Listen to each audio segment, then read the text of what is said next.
আমি আইন চাই না, আদালত চাই না, আমি আমার সন্তানকে চাই। কাল রুবিনার জন্মদিন, কাল তোমার রায় দেওয়ার দিন। তুমি রুবিনাকে বেকসুর খালাস করে সসম্মানে বাড়িতে নিয়ে আসবে। আমি রুবিনাকে বরণ করার জন্য অঙ্গল প্রদীপ জ্বালিয়ে অপেক্ষা করব। সন্তান শুধু তোমার একার নয় শাহানা, সন্তান আমারও।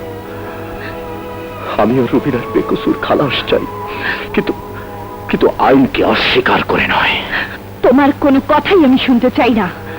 তুমি শুধু আমার একটা কথা শুনে রাখো, আমার মেয়ের যদি কিছু হয় তাহলে তাহলে আমার মরণ হবে, আমার মরণ হবে।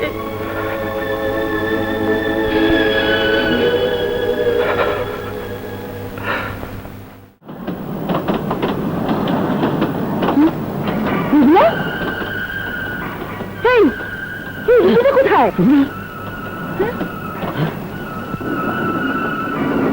রুবিনা, রুবিনা, চিন্তা নাও।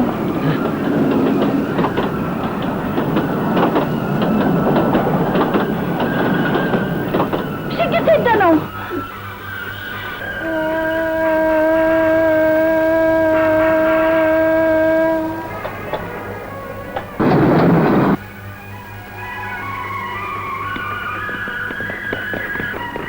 রুবিনা,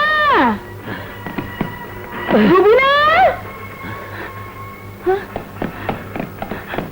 আপনারা কি ছোট মেয়েকে দেখেছেন? না। রুবিনা, চেন আপনি টেনেছেন? এই যে ভাই, একটা ছোট মেয়েকে যেতে রেখেছে না তো। রুবিনা,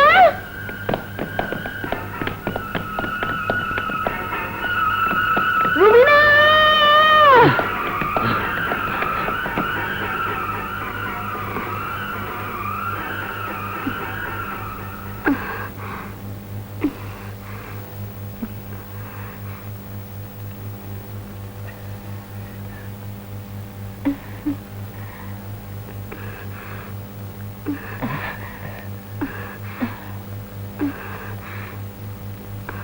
আমি এখানে কেন? আপনারা কারা?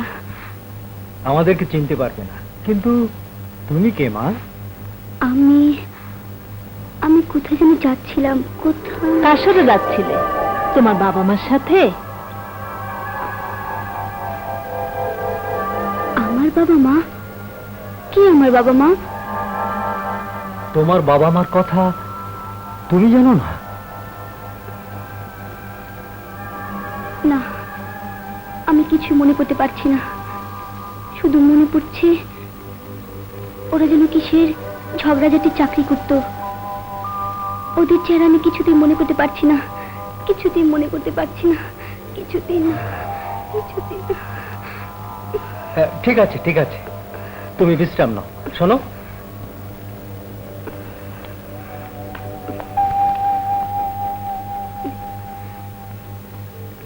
এই নাও তোমার পুতুল।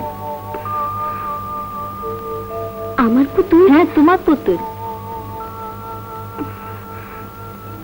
মেয়েটি বলছে ওর বাবা মা ঝগড়াঝাটি চাকরি করত। আমার মনে হয় মেয়েটির স্মৃতিশক্তি হারিয়ে ফেলেছে, কিছু বুঝতে পারছি না। কে ওর বাবা মা? না, আমি কোনো কথাই শুনতে চাই না। যেখান থেকে পারো, যেভাবে পারো, আমার বুকের মানিক রুবিনাকে এনে দাও।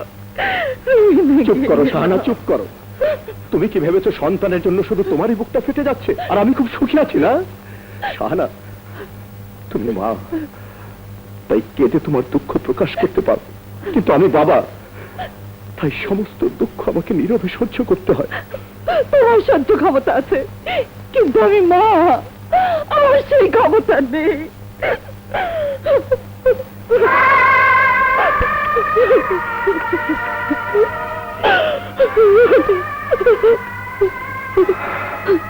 শাহানা, একটু স্থির হও, একটু বুঝতে চেষ্টা করো। আমি তো পত্রিকা থেকে শুরু করে রেডিও, টিভি কোনোটাতে নিখোঁজ সংবাদ দিতে বাকি রাখিনি। ইনশাআল্লাহ রুবিনাকে আমরা ফিরে পাবোই। কবে পাবো?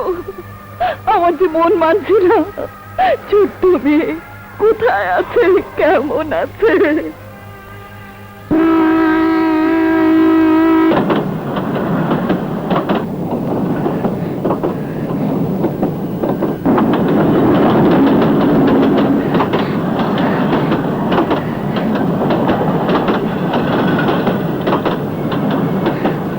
এই ট্রেনে করে কে যাচ্ছে?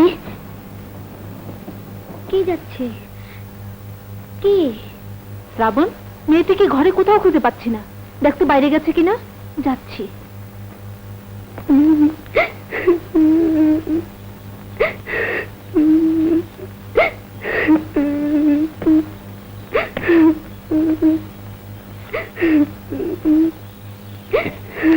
সে কি গো খুকি, তুমি এখানে বসে বসে কাঁদছো আর ওদিকে তোমার বাবা মা কেঁদে কেটে অজ্ঞান?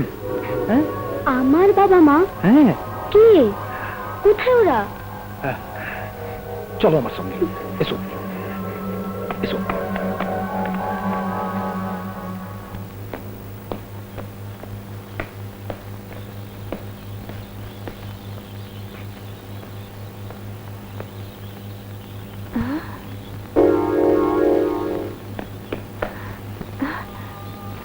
কোথায় গেল? ওকে তুই কোত্থেকে নিয়ে এসেছিস? কোন বাবা মার বুক খালি করে দিয়ে এসেছিস? ওসব শুনে তোমার কোনো লাভ নেই দিদিমণি। ওকে আমি নিজের হাতে বড় করব।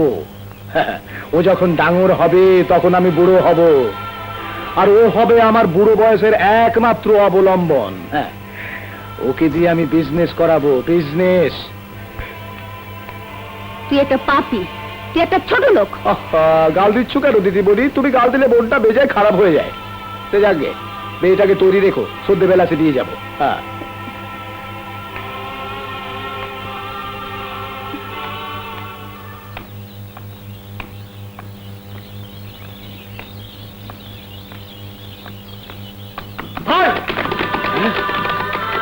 অনেক দিন ধরে তোমাকে আমরা খুঁজছি, আর পালিয়ে বাঁচতে পারবে না। নিয়ে চলো। কি নাম তোমার? জানি না। জানো না? না। সে কি কথা? কি করে তোমার বাবা মা? বাবা মায়ের কথা আমি অনেক ভেবেছি, কিন্তু কিছুতে ওদের চেহারা আমি মনে করতে পারছি না। বাবা মার কথা মনে করতে পারছে না। আজ রুবিনার জন্মদিন, আমি কেক সাজিয়ে রেখেছি, কিন্তু কেক কাটবে কে? এসোই না।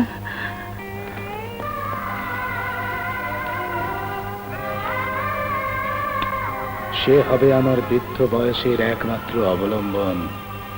আমি নিজের হাতে ওকে লালন পালন করে বড় করব, তারপর ওকে দিয়ে আমি বিজনেস করাবো। না না না, এভাবে একটি মেয়েকে আমি কিছুতেই নষ্ট হতে দেব না। ওকে আমি এখান থেকে নিয়ে অন্য কোথাও চলে যাব।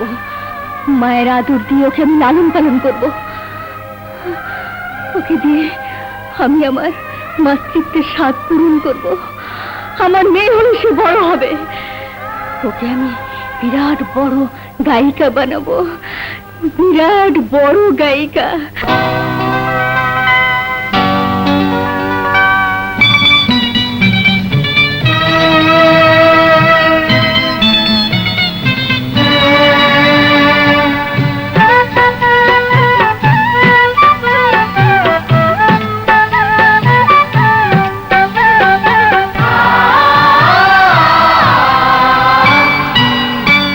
সুখের প্রদীপ জ্বালাতে পারিনি, কথা আমি তাই জ্বলে পুড়ে মরেছি।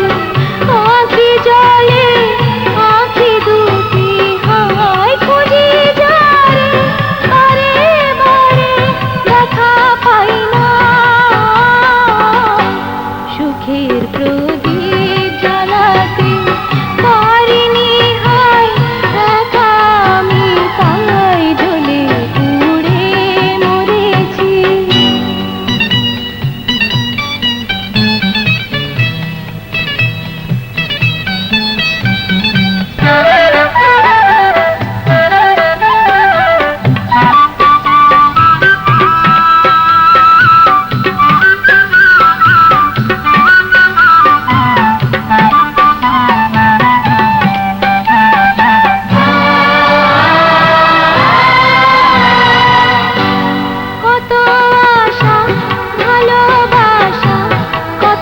যে স্বপ্ন ছিল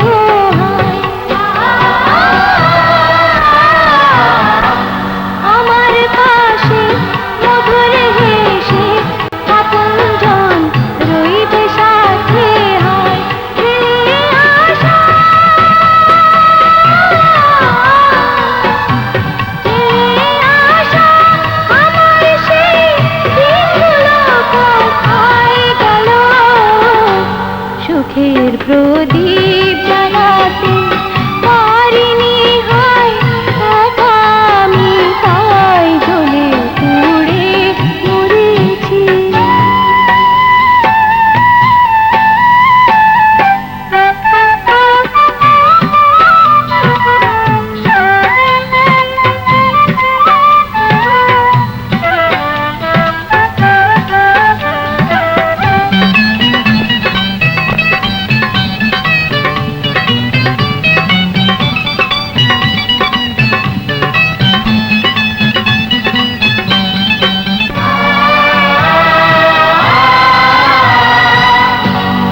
আমার জীবন আধার এখন জোনাকির মতো জ্বলে যায়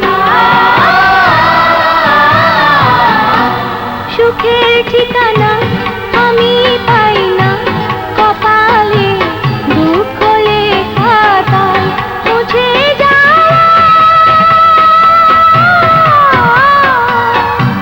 মুছে যাওয়া আমার সেই স্মৃতি বেদনা হয়ে গেল সুখের প্রদীপ জ্বালাতে পারিনি হয় একা আমি তাই জ্বলে পুড়ে মরেছি আখি জলে আখি দুটি হয় খুঁজে যারে বারে বারে দেখা পাই না সুখের প্রদীপ জ্বালাতে পারিনি হয় একা আমি তাই জ্বলে পুড়ে মরেছি। এতক্ষণ আপনারা মিস মাধবীর কণ্ঠে একটি আধুনিক গান শুনলেন। মেয়েটির কণ্ঠ শুনে প্রাণটা আমার জুড়িয়ে গেছে। হ্যাঁ, ভারী মিষ্টি গলা। আজ যদি আমার রুবিনা থাকতো তাহলে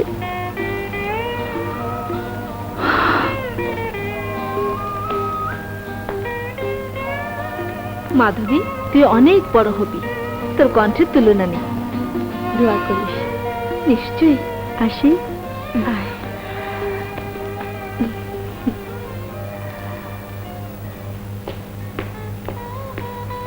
এক্সকিউজ মি ম্যাডাম। বলুন ইয়াংম্যান, আমি আপনার জন্য কি করতে পারি? আপনি কি রেডিওতে খবর পড়েন, নাটক করেন, নাকি গান করেন?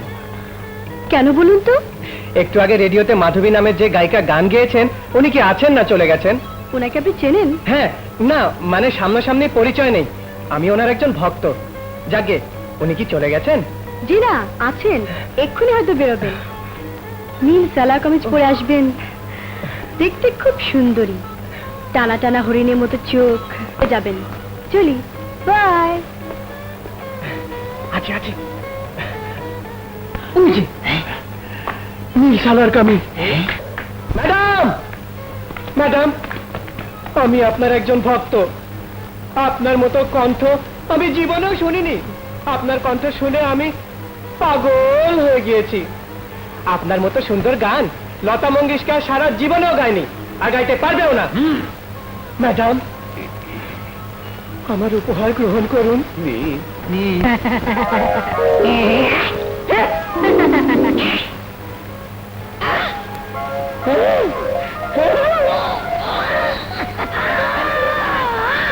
কি হলো?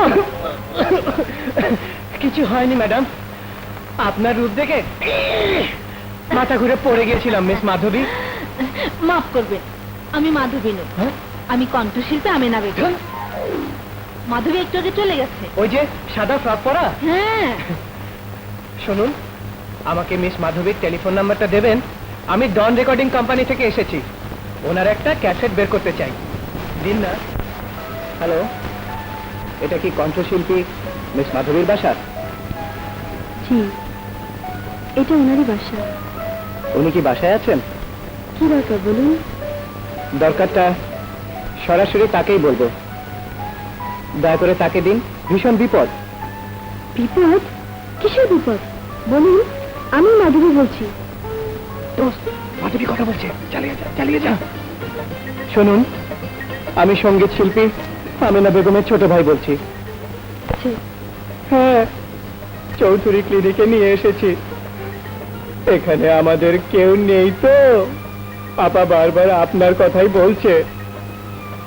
কত? 420। আমি কিছুক্ষণের মধ্যে আসছি।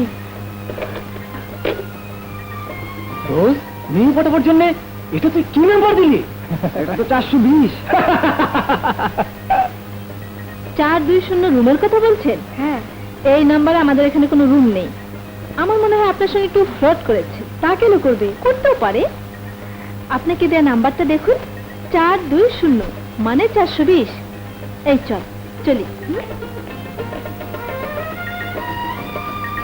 420 আমার সাথে কি করতে পারলো? আসসালামু আলাইকুম ম্যাডাম।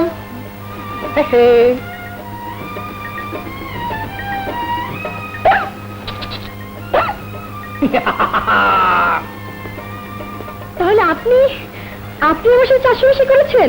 হ্যাঁ, আপনি যদি কারোর সাথে করে থাকেন তাহলে সেও আপনার সাথে করতে পারে। ইউ জি, অধমের নাম শ্রাবণ। একটা কথা মনে রাখবেন ম্যাডাম, এ যুগে ইট মারলে পাটকেলও খেতে হয়। Shut up!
কি কেমন দিলাম? হ্যাঁ,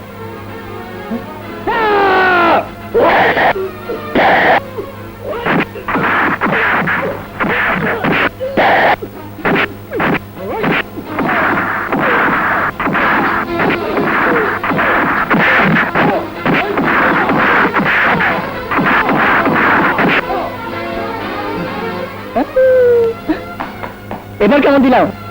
দাঁড়াও।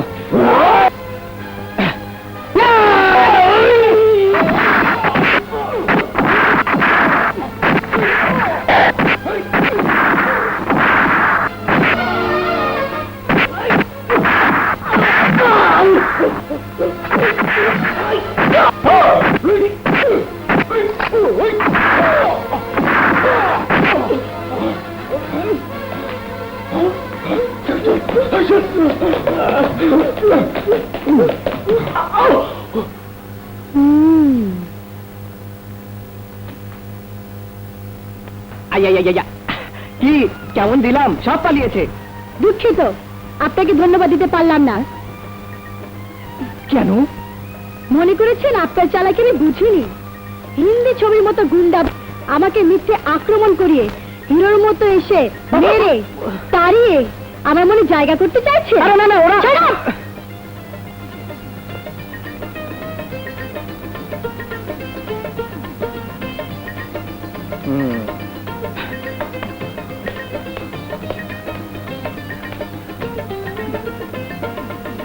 রিক্সা।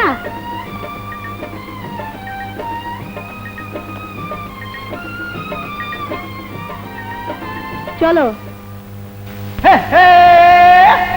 আমি রিক্সাওয়ালা।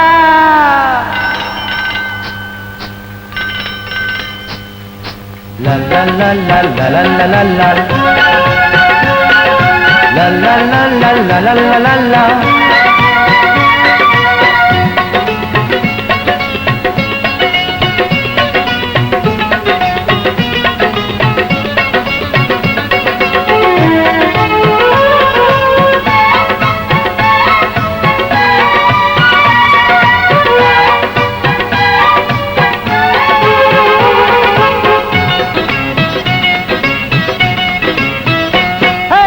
আমি রিক্সাওয়ালা, আমি যে আব্দুল্লাহ, এই দিলটা রসগোল্লা, আমি যে দিলওয়ালা।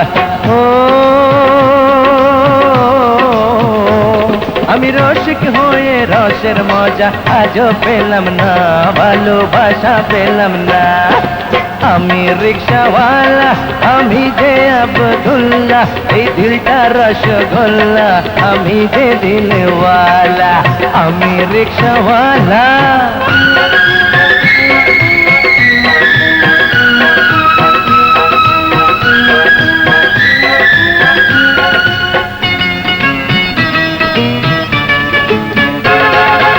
আমার চাকা ধরে আমার গানের সুরে, রিক্সায় বসে সাওয়ারি নাচে তালে তালে। আরে আমার রিক্সায় বসে কেউ নেমে যেতে চায় না, কি জানি কি জাদু আছে আমি জানি না। কোনো মোটর লাগে না, কোনো ট্যাক্সি লাগে না, ইঞ্জিনের আগে ছোটে আমার রিক্সা ভাই। আমি রিক্সাওয়ালা, আমি যে আব্দুল্লাহ, এই দিলটা রসগোল্লা, আমি যে দিলওয়ালা। আমি রিক্সাওয়ালা।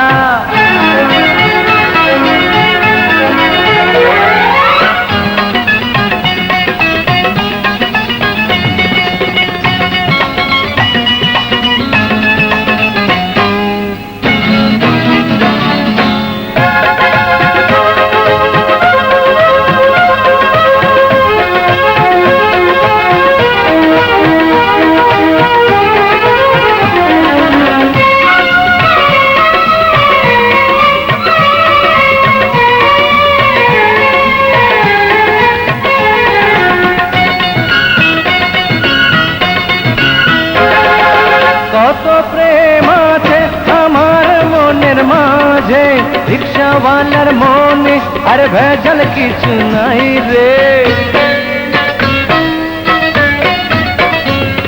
আর মানুষ আমি গরিব, এই দিলটা বড় ধনী, আমার মনে আছে রে ভালোবাসার খনি। আমার মনের বাসনা হায় পূরণ হলো না, আমি রিক্সাওয়ালা তাই সাথী পেলাম না।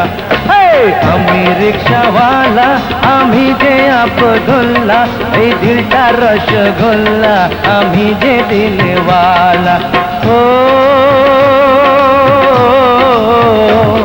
আমি রসিক হয়ে রসের মজা আজও পেলাম না, ভালোবাসা পেলাম না। আমি রিক্সাওয়ালা, আমি যে আব্দুল্লাহ, এই দিলটা রসগোল্লা, আমি যে দিলওয়ালা। আমি রিক্সাওয়ালা।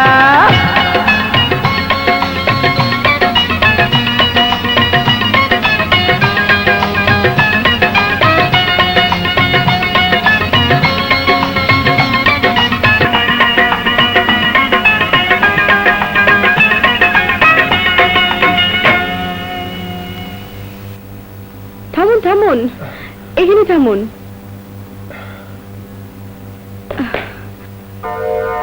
আপনি আপনি আমার পিছনে লেগেছেন কেন?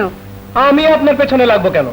আমি তো সামনে বসে রিক্সা চালাচ্ছিলাম, আপনি তো আমার পেছনে বসে।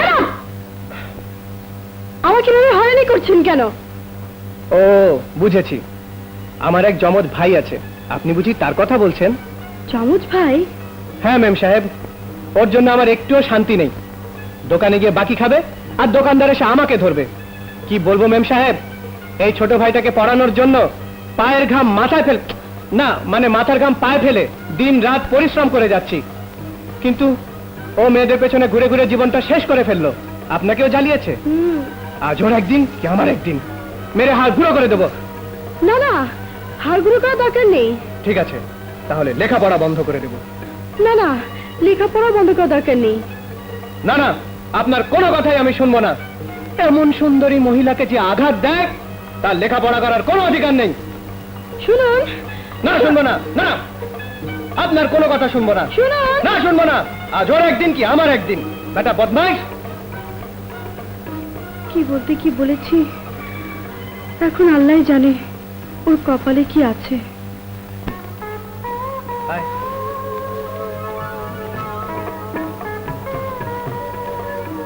আপনারা বসুন, আমি আপাকে ডেকে নিয়ে আসছি।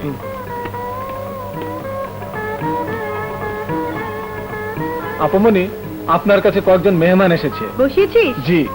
আচ্ছা তুই যা।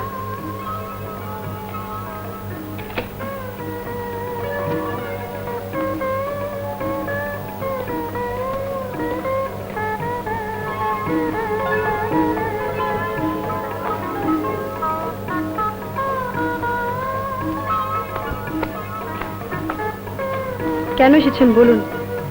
ম্যাডাম, আমি আপনার কি ক্ষতি করেছিলাম বলুন? হ্যাঁ বলুন, বলুন। কি ক্ষতি করেছিলাম বলুন? আপনি আমার ক্ষতি করবেন কেন? তাহলে আমার এত বড় ক্ষতি কেন করলেন? কি যা বলছেন? যাতা নয় ম্যাডাম, ঠিকই বলছি। আপনি আমার বড় ভাইকে নালিশ করেছেন আমি নাকি আপনার পিছু লেগেছি, আপনার সাথে দুর্ব্যবহার করেছি। ও, আর ও বলবেন না ম্যাডাম, আপনার এই সামান্য হতে আমার এবিসিডি থেকে জেড পর্যন্ত সব শেষ হয়ে গেছে। লাইফ ফিনিশ, সব খালাস। আমার বড় ভাই আমাকে চিরদিনের জন্য ঘর থেকে বের করে দিয়েছে, লেখাপড়া বন্ধ করে দিয়েছে, খাওয়া দাওয়া পর্যন্ত বন্ধ করে দিয়েছে। আমার বড় ভাইয়ের কত আশা ছিল আমাকে মানুষ করবে, আমি বড় হব। এই আপনি আপনি আমার সব আশা শেষ করে দিয়েছেন। আমার জীবন বরবাদ হয়ে গেছে, আমি তামা হয়ে গেছি, আমি আর বাঁচতে চাই না।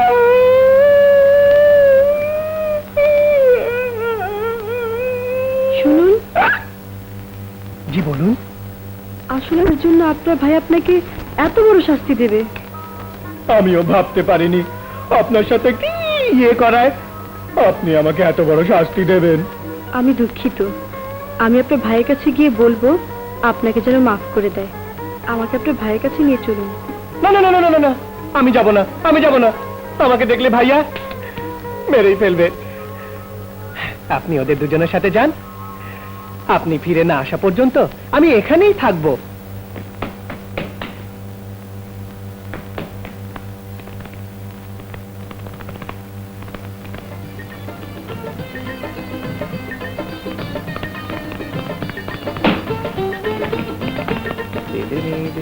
কথা দিয়েছে, আসি আসি বলে পাখি দিয়েছে। সালামালাইকুম ভাইজান।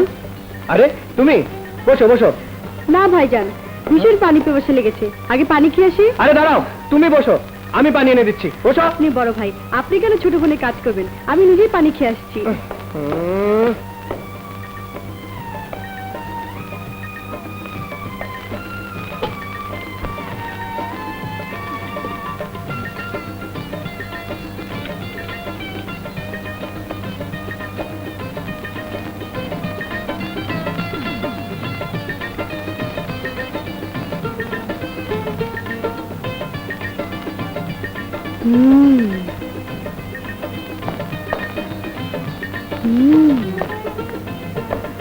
আব্দুল্লাহ ভাইজান, বলো ছোট বোন।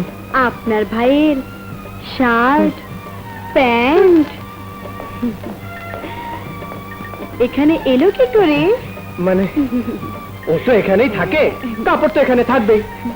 কিন্তু ভাইজান, একটু আগে আপনার ভাইয়ের পরনে এগুলোই ছিল, ও তো এখনো বাড়ি ফেরেনি। এগুলো কি জাদু করে এখানে এলো? হ্যাঁ হ্যাঁ, আমার ভাই জাদু জানে। ওরে বাবা, জাদু জানা লোক আমার একদম পছন্দ হয় না। হ্যাঁ, তাহলে কি জানা লোক পছন্দ হয়? আপনাকে আপনাকে আমার খুব পছন্দ হয় ভাইজান। আপনার মন খুব সহজ সরল, আপনার মধ্যে কোনো জাদু নেই। আমি আপনাকে ভালোবাসি। কি করে হয়? আমি গরিব রিক্সাওয়ালা। কেন ভাইজান, রিক্সাওয়ালারা কি মানুষ না? ওদের কি মন নেই? ওদের কি জীবন নেই? ওদের মনে কি ভালোবাসা নেই? আছে, কিন্তু কোনো কিন্তু নয়। আপনাকে যেদিন প্রথম দেখেছি সেদিনই আমি আপনার প্রেমে পড়ে গিয়েছি। কিন্তু আমার ভাই যে তোমাকে ভালোবাসে, তুমিও তো ওকে ভালোবাসো। না, একটা ফ্রডকে আমি ভালোবাসি না। ফট! হ্যাঁ, ফ্রড।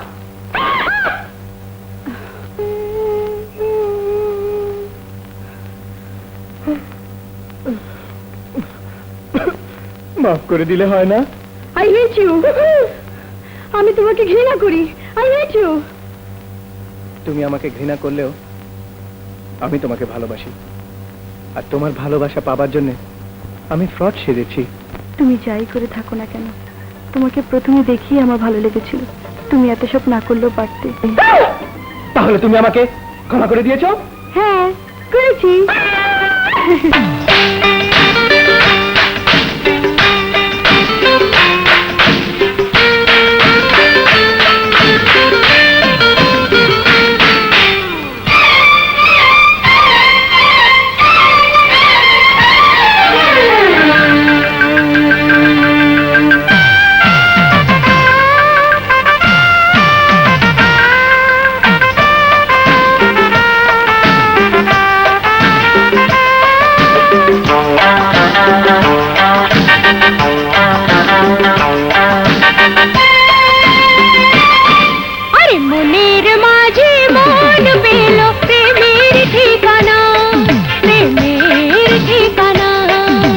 প্রেমের মাঝে প্রেম পেল মনের ঠিকানা, মনের ঠিকানা।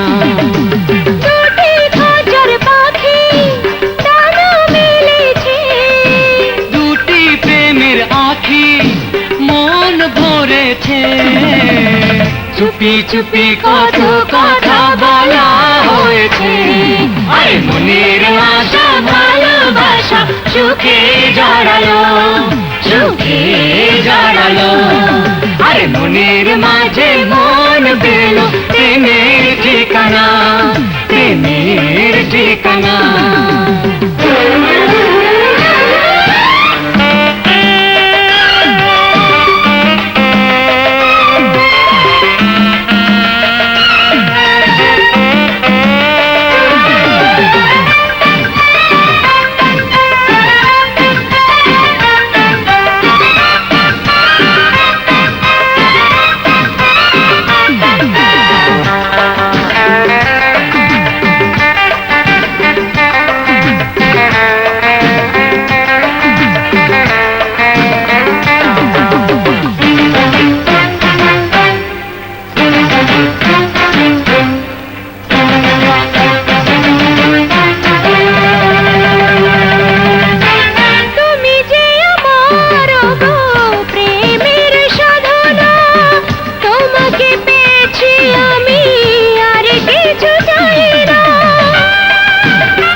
বাসনা তোমাকে পেয়েছি আমি, আর কিছু চাই না। তুমি আমার মনের আয়না, আমার রঙের গয়না।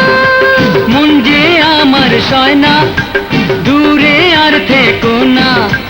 মেঠা মেঠা আদর দিয়ে বুকের মাঝে ধরে রাখো না। আরে মনের আশা ভালোবাসা সুখে জড়ালো, সুখে জড়ালো। আরে মনের মাঝে মন পেল প্রেমের ঠিকানা, প্রেমের ঠিকানা।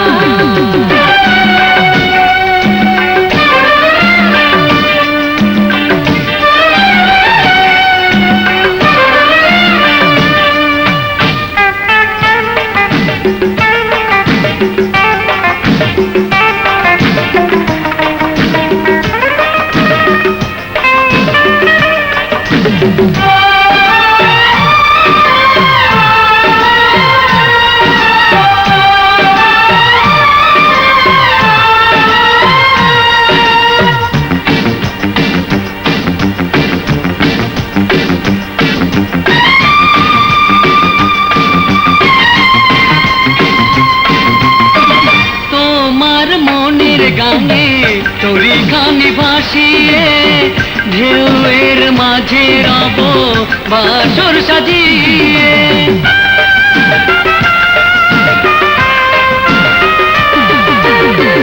আমার কত চোখের নীল যমুনাতে সোনার তরে তুমি রেখেছি দুহাতে। আমি তোমার মনের মাঝে তোমার সাথে আছি তুমি আমার মনের হাসি, তোমায় ভালোবাসি। মেঘা মেঘা আদর দিয়ে বুকের মাঝে ও ধরে রাখো না আরে প্রেমের মাঝে প্রেম পেল মনের ঠিকানা মনের ঠিকানা দুটি খাঁচার পাখি ডানা মেলেছে, দুটি প্রেমের আখি মন ভরেছে চুপি চুপি কত কথা বলা হয়েছে আরে মনের আশা ভালোবাসা সুখে জড়ালো সুখে জড়ালো। আরে মনের মাঝে মন পেল প্রেমের ভান প্রেমের ঠিকানা লা লা লা লা লা লা লা লা। লা লা লা লা লা লা লা লা লা লা লা। বেঁচে থাকো মা, বেঁচে থাকো। তোমরা বসো, আমি তোমাদের জন্য চা পাঠিয়ে দিচ্ছি। এসো।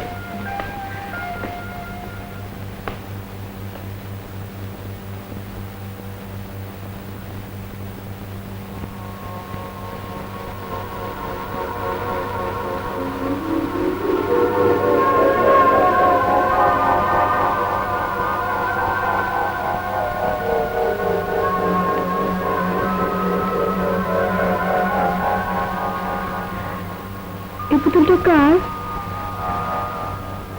এটা আমার ছোটবেলায় হারিয়ে যাওয়া এক বন্ধুর পুতুল। কে সে? কে সে জানি না, তবে এই পুতুলটার জন্য সে তার বাবা মাকে হারিয়েছে। তোমার কথা শুনে আমার মনে হচ্ছে এমন একটা পুতুল আমারও ছিল। আমরা ট্রেনে করে চিটাগং যাচ্ছিলাম। বাবা বোধহয় ঘুমোচ্ছিলেন, মা ছিলেন বাথরুমে। ট্রেনটা একটা সিগন্যালে এসে থামে। আমার হাত থেকে পুতুলটা পড়ে যায়। পুতুলটা আনতে গেলে গাড়িটা ছেড়ে দেয়। আমি গাড়ির পেছন পেছন দৌড়াতে থাকি। একসময় হোঁচট খেয়ে পড়ে জ্ঞান হারাই। তুমি সেই ছোট মেয়েটি? হ্যাঁ,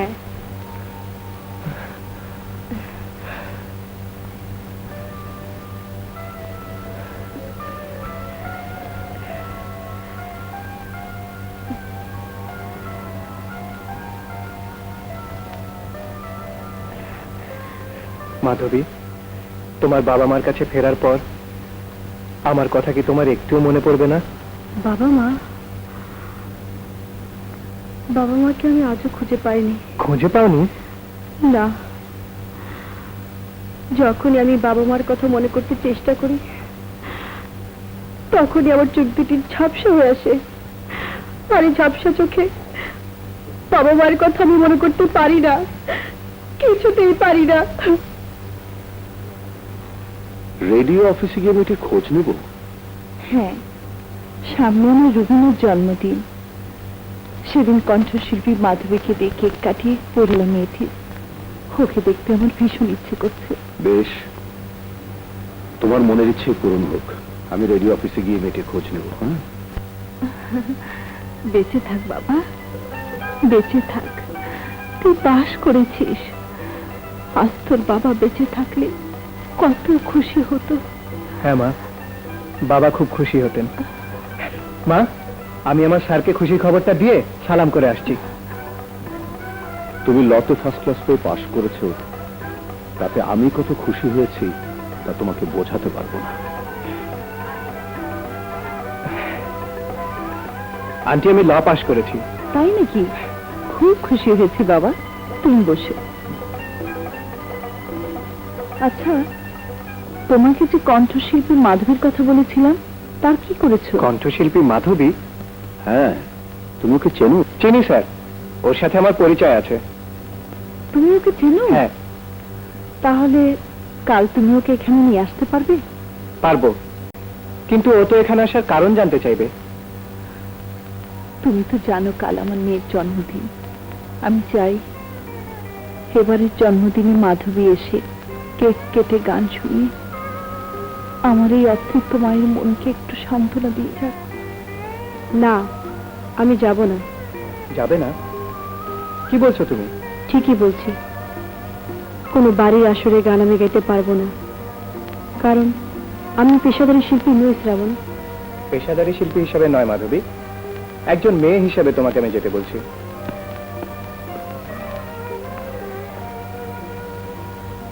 মাধবী, ওকে। ও আমার একজন গানের ভক্ত। আসসালামু আলাইকুম। ওয়ালাইকুম সালাম। মা, ও আমাকে এক জজ সাহেবের বাড়িতে তার মেয়ের জন্মদিনে গান গাইতে যেতে বলছে। নিশ্চয়ই যাবি। তোর কণ্ঠ শুধু তোর জন্য নয়, তোর কণ্ঠ সমস্ত মানুষের জন্যে। ওই জন্মদিনটি তোর গানে গানে আনন্দ মুখর করে দে।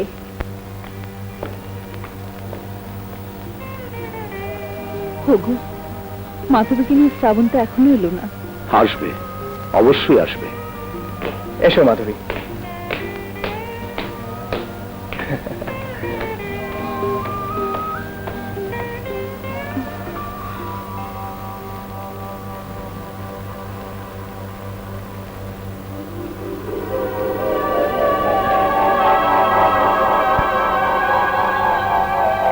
কি দেখছো? এবারে এটাই তো জজ সাহেবের বাড়ি। এসো এসো এসো মাধবী।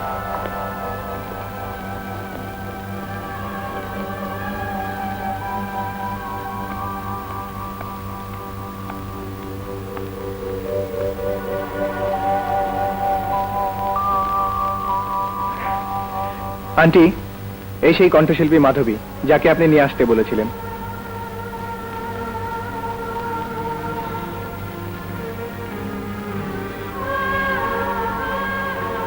আজ আমার মেয়ের জন্মদিনে শুধু তোমাকে আশা করেছিলাম।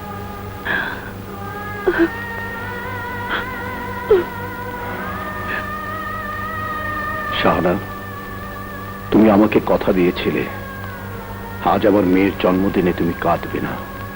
কি করবো বলো? আমি তো চেষ্টা করি, কিন্তু কাল না হলে আমি কি করব? বেশ, তাহলে তুমি তোমার মেয়ের জন্মদিন নিয়ে কাঁদতে থাকো, আমি গেলাম।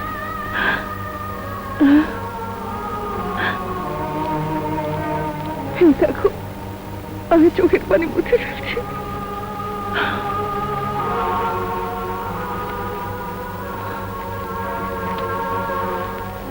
এসো মা, আজ তুমি আমার মেয়ে হয়ে ওর জন্মদিনের কেকটা কেটে দাও।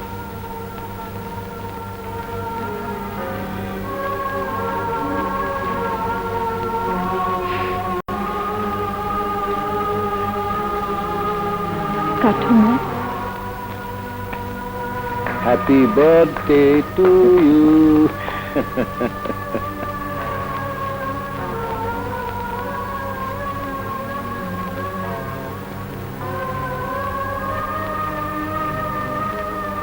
খাও মা। মা মাধবী, আমরা দুজন বড় নিঃসঙ্গ, বড় দুঃখী।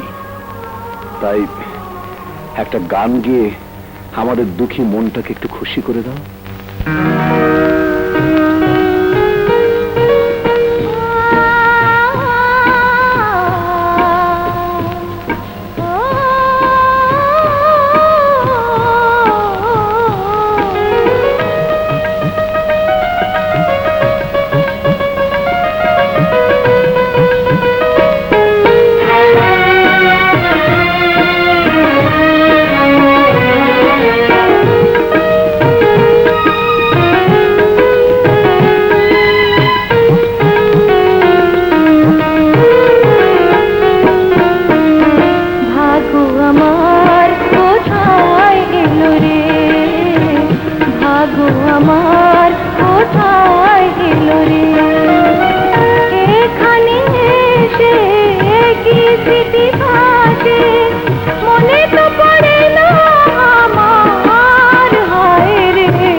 ভুলে গিয়ে পুরনো আশা সব ধুয়ে মুছে নতুন আশার প্রদীপ জ্বালো জীবনে।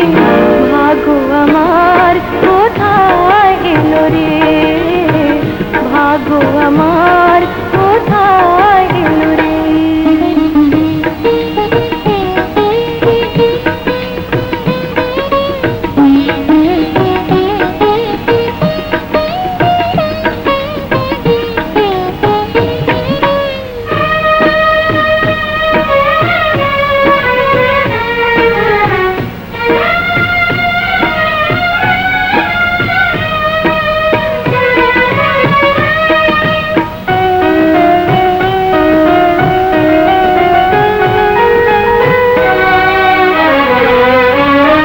দুঃখের মাঝে সুখ জানিয়াছে, দুঃখের মাঝে তাই মানুষ বাঁচে।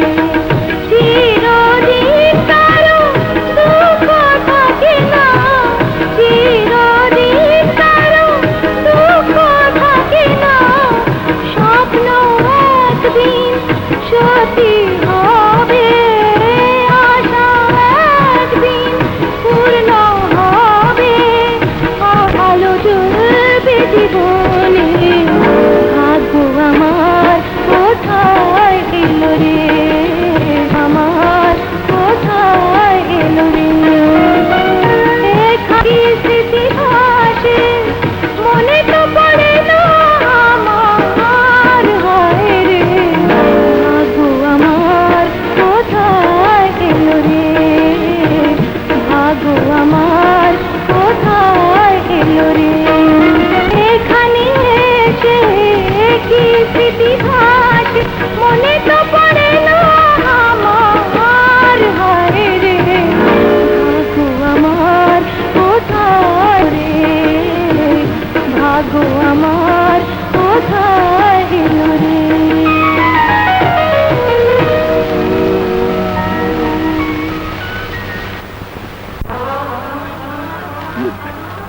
আমাদেরকে দেখেছো? তাহলে বলো তো তোমার কে কে আছে? আমার মা ছাড়া কেউ নেই। মাধুরী, যদি পারো মাঝে মাঝে এসে এই মায়ের সাথে কথা বলেছি, তাহলে আমি খুব খুশি হব। নিশ্চয়ই আসবো মা, আমি যাই। বেশি দেরি হলে আমার মা অস্থির হয়ে উঠবেন। এসো মা, সন্তানের জন্য মায়ের মন কেমন করে তা আমি বুঝি। শ্রাবণ, ওকে পৌঁছে দিয়ে এসো। এসো মা।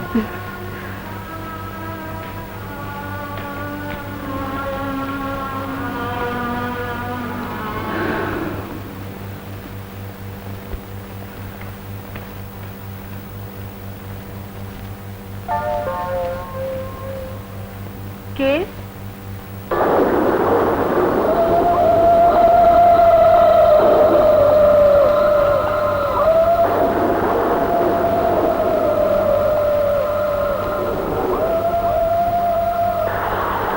কে আপনি?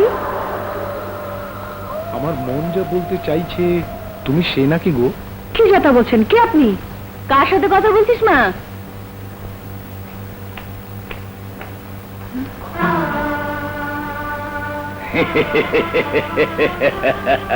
কে?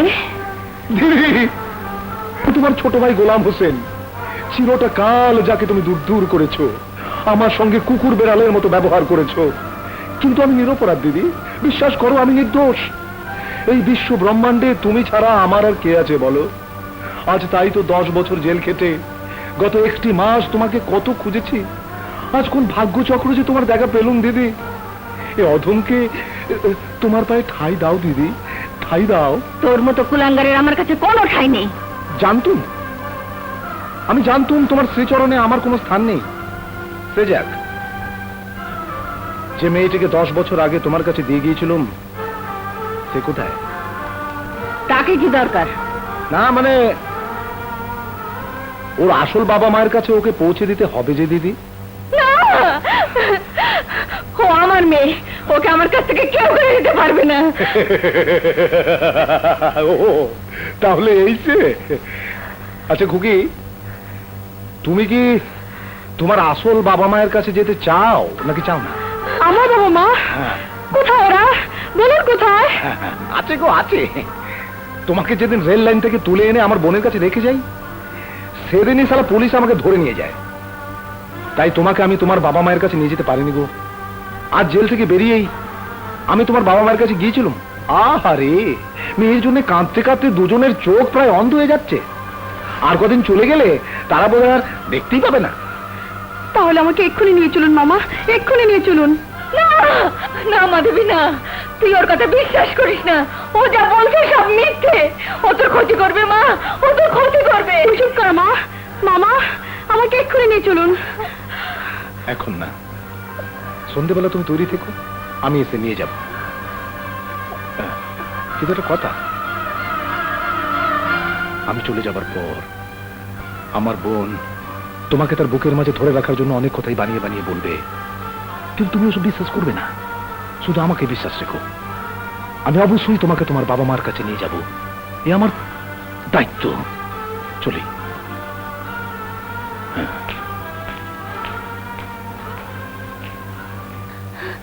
মাধবী, তুই ওর কথা বিশ্বাস করিস না। ও একটা শয়তান, মিথ্যেবাদী, ছেলে ধরা। মা, উনি চলে গেলে তুমি এ কথা বলবে, উনি তাই বলে গেছেন। ওরে না না, তুই আমার ভাইকে চিনিস না। চুপ করো মা, তুমি এমন আমি আগে জানতাম না। বাবা মাকে একটিবার দেখার জন্য আমার মনটা কেমন করছে তা আমি তোমাকে বোঝাতে পারবো না। মা, আমি কথা দিচ্ছি, আমার বাবা মাকে একবার দেখে আমি তোমার কাছে ফিরে আসবো, ফিরে আসবো। খোদা, এই ষড়যন্ত্র থেকে তুমি মাধবীকে বাঁচাও, বাঁচাও খোদা।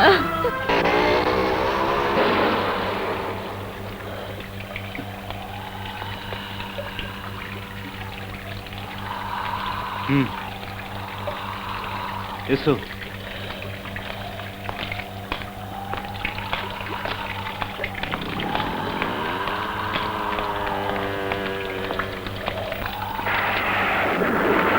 এসো।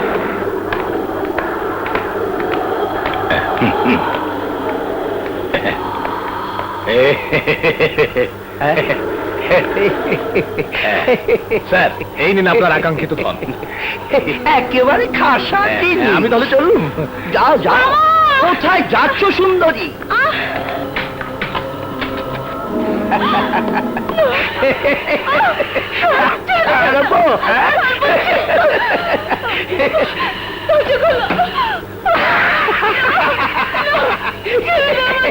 ছেড়ে দেবো?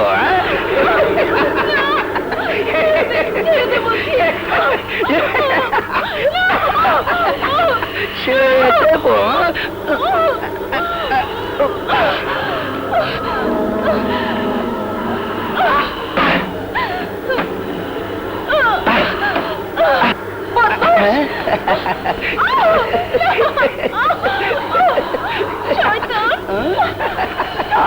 ছাড়বো?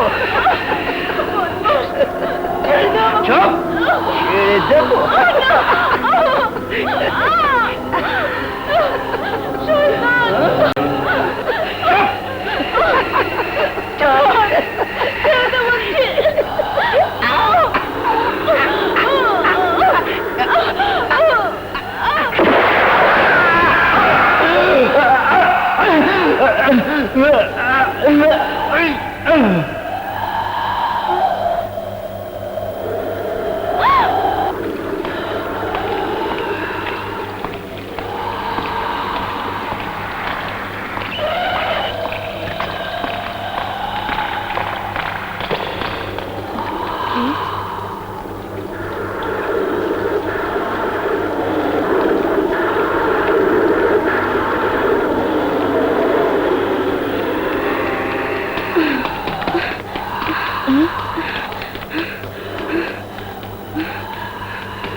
আরে মাধবী, কি ব্যাপার?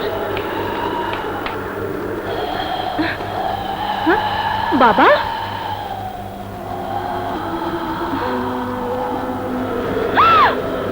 বাবা, পুলিশ!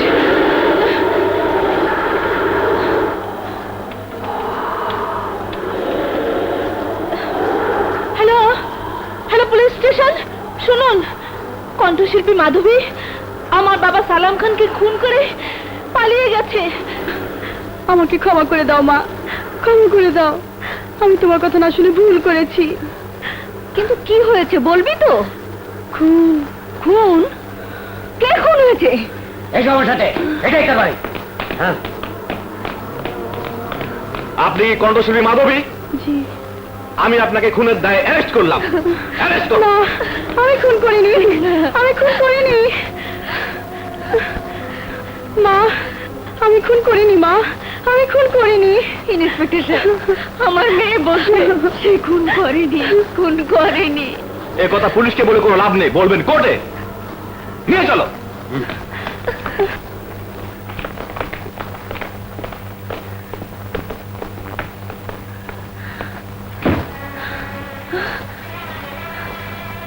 তুই তুই শেষ পর্যন্ত মাধবীকে খুনের আসামি বানিয়েছিস?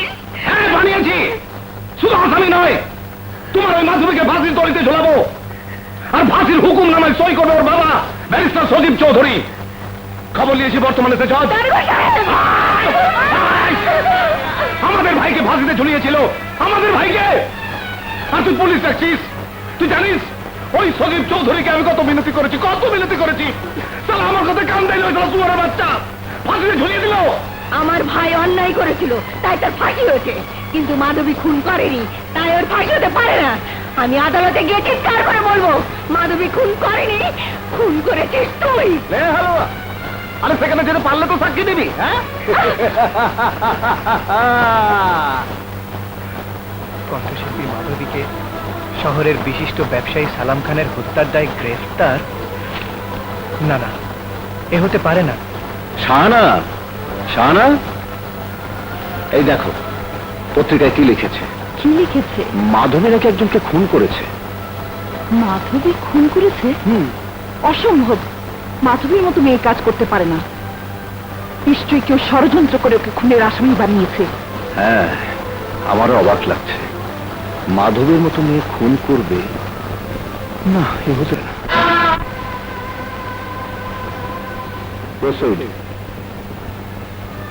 মহামান্য আদালত, এই কেস অতি সিরিয়াস একটি কেস। এই সমাজে গৃহীত পেশার অন্যতম একটি পেশা মানুষের মনোরঞ্জনে নিজেকে নিবেদিত করা। নিজের রূপ, কণ্ঠের লালিত্য আর দেহের আকর্ষণ দিয়ে মানুষকে তৃপ্তিতে নিয়োজিত ছিলেন আসামি miss Madhavi. Objection your honour. নোংরা মানসিকতা সম্পন্ন লোকেরাই মানুষ সম্পর্কে নোংরা মনোভাব পোষণ করতে পারে। কি বলতে চান আপনি? আমার মক্কেল সম্পর্কে কোনো নোংরা মন্তব্য করার অধিকার আপনার নেই। খুনি আসামি সম্পর্কে মানুষের খারাপ ধারণাই থাকে। যতক্ষণ পর্যন্ত না প্রমাণ হচ্ছে মাধবী খুন করেছে, ততক্ষণ পর্যন্ত তার চরিত্র নিয়ে কোনো কথাই বলবেন না। Order, order. ব্যক্তিগত আক্রমণ করা চলবে না। মহামান্য আদালত, আমি সালাম খানের কন্যা মিস মল্লিকাকে আদালতে হাজির করার অনুমতি চাইছি। ওনাকে আমার কিছু জিজ্ঞাসা আছে। সালাম খানের মেয়ে মল্লিকাকে হাজির করা হোক। মিস মল্লিকা হাজির।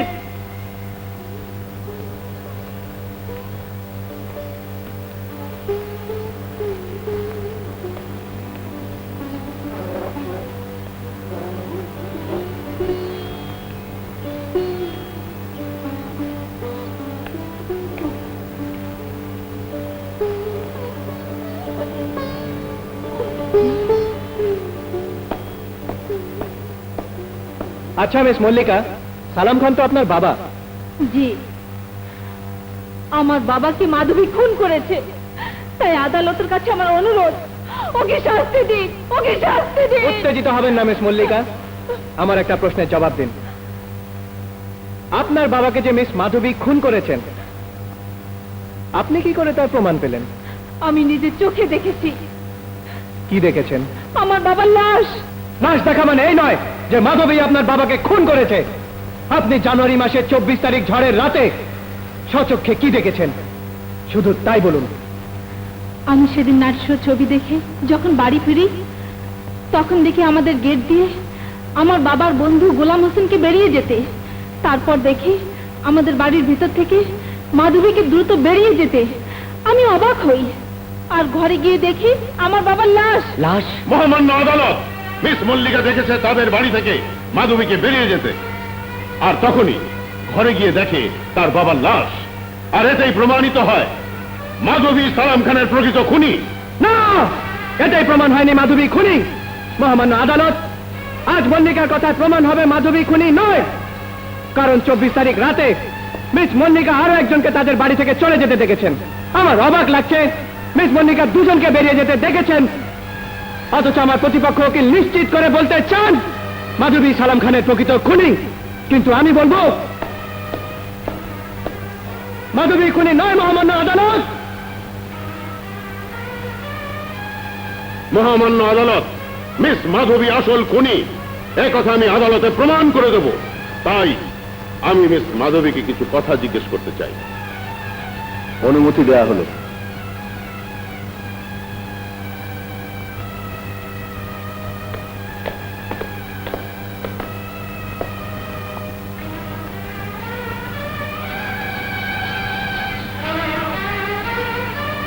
আচ্ছা মিস মাধবী, আপনি সালাম খানের বাড়িতে কেন গিয়েছিলেন?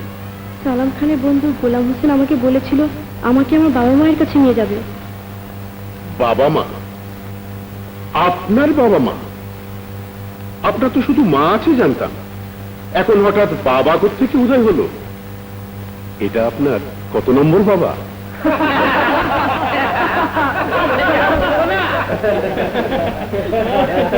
Order, order. মহামান্য আদালত, আমি সালাম খানের বন্ধু গোলাম হোসেনকে আদালতে হাজির করার অনুমতি চাইছি। গোলাম হোসেনকে আগামী তারিখে কোর্টে হাজির করার নির্দেশ দেয়া গেল। বলুন, যাহা বলিব সত্য বলিব। যাহা বলিব সত্য বলিব। সত্য বই মিথ্যা বলিব না। সত্য বই মিথ্যা বলিব না।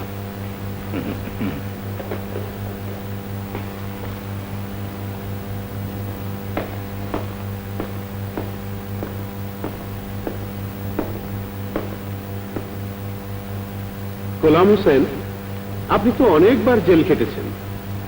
জি, কেন? ভাগ্য। ভাগ্য? জি, ভাগ্য। বর্তমান পেশা কি? আগে ভয় বলবো না নির্ভয় বলবো? নির্ভয়ে বলুন। মানে আমি স্যার একটা চরিত্রহীন, নিষ্ঠুর, পাষাণ কিসিমের মানুষ। এই পথ থেকে সুন্দরী মেয়েদের কুড়িয়ে এনে এই পটিয়ে পাটিয়ে ভুজুং ভাজুং দিয়ে এক মহিলার হাতে তুলে দিই। মানে মহিলা মানে ওই মাধবীর মা আর কি। মাধবীর মা? জি, এই মাধবীর মা মানে আমার বোনের কাছে তুলে দিই, আর উনি ওদেরকে ওসব শিক্ষা দিলে আমি ওদেরকে সমাজের মুখোশধারী ভদ্রলোকদের কাছে নিয়ে যাই। মিথ্যে কথা। মহামান্য আদালত, উনি মিথ্যে বলছেন। তাহলে এও কি মিথ্যে মিস মাধবী? গোলাম হোসেন আপনাকে তার বোনের কাছে নিয়ে যায়? না।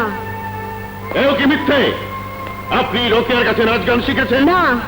এও কি মিথ্যে আপনাকে সেদিন এই গোলাম হোসেন সালাম খান? এও কি মিথ্যে আপনি দেহ ব্যবসা করে টাকা উপার্জন করেন? মহামান্য আদালত, আমি এই কথা তীব্র প্রতিবাদ জানাচ্ছি। আমার প্রতিপক্ষ উকিল বারবার আমার মক্কেলকে দুশ্চরিত্রা প্রমাণ করার চেষ্টা করছেন, যা এই কেসের সাথে কোনো সম্পর্ক নেই। সম্পর্ক আছে মহামান্য আদালত। না, এই কেস একটি নিরপরাধ মেয়েকে খুনের আসামি করে সাজানো হয়েছে, দুশ্চরিত্রা করে নয়।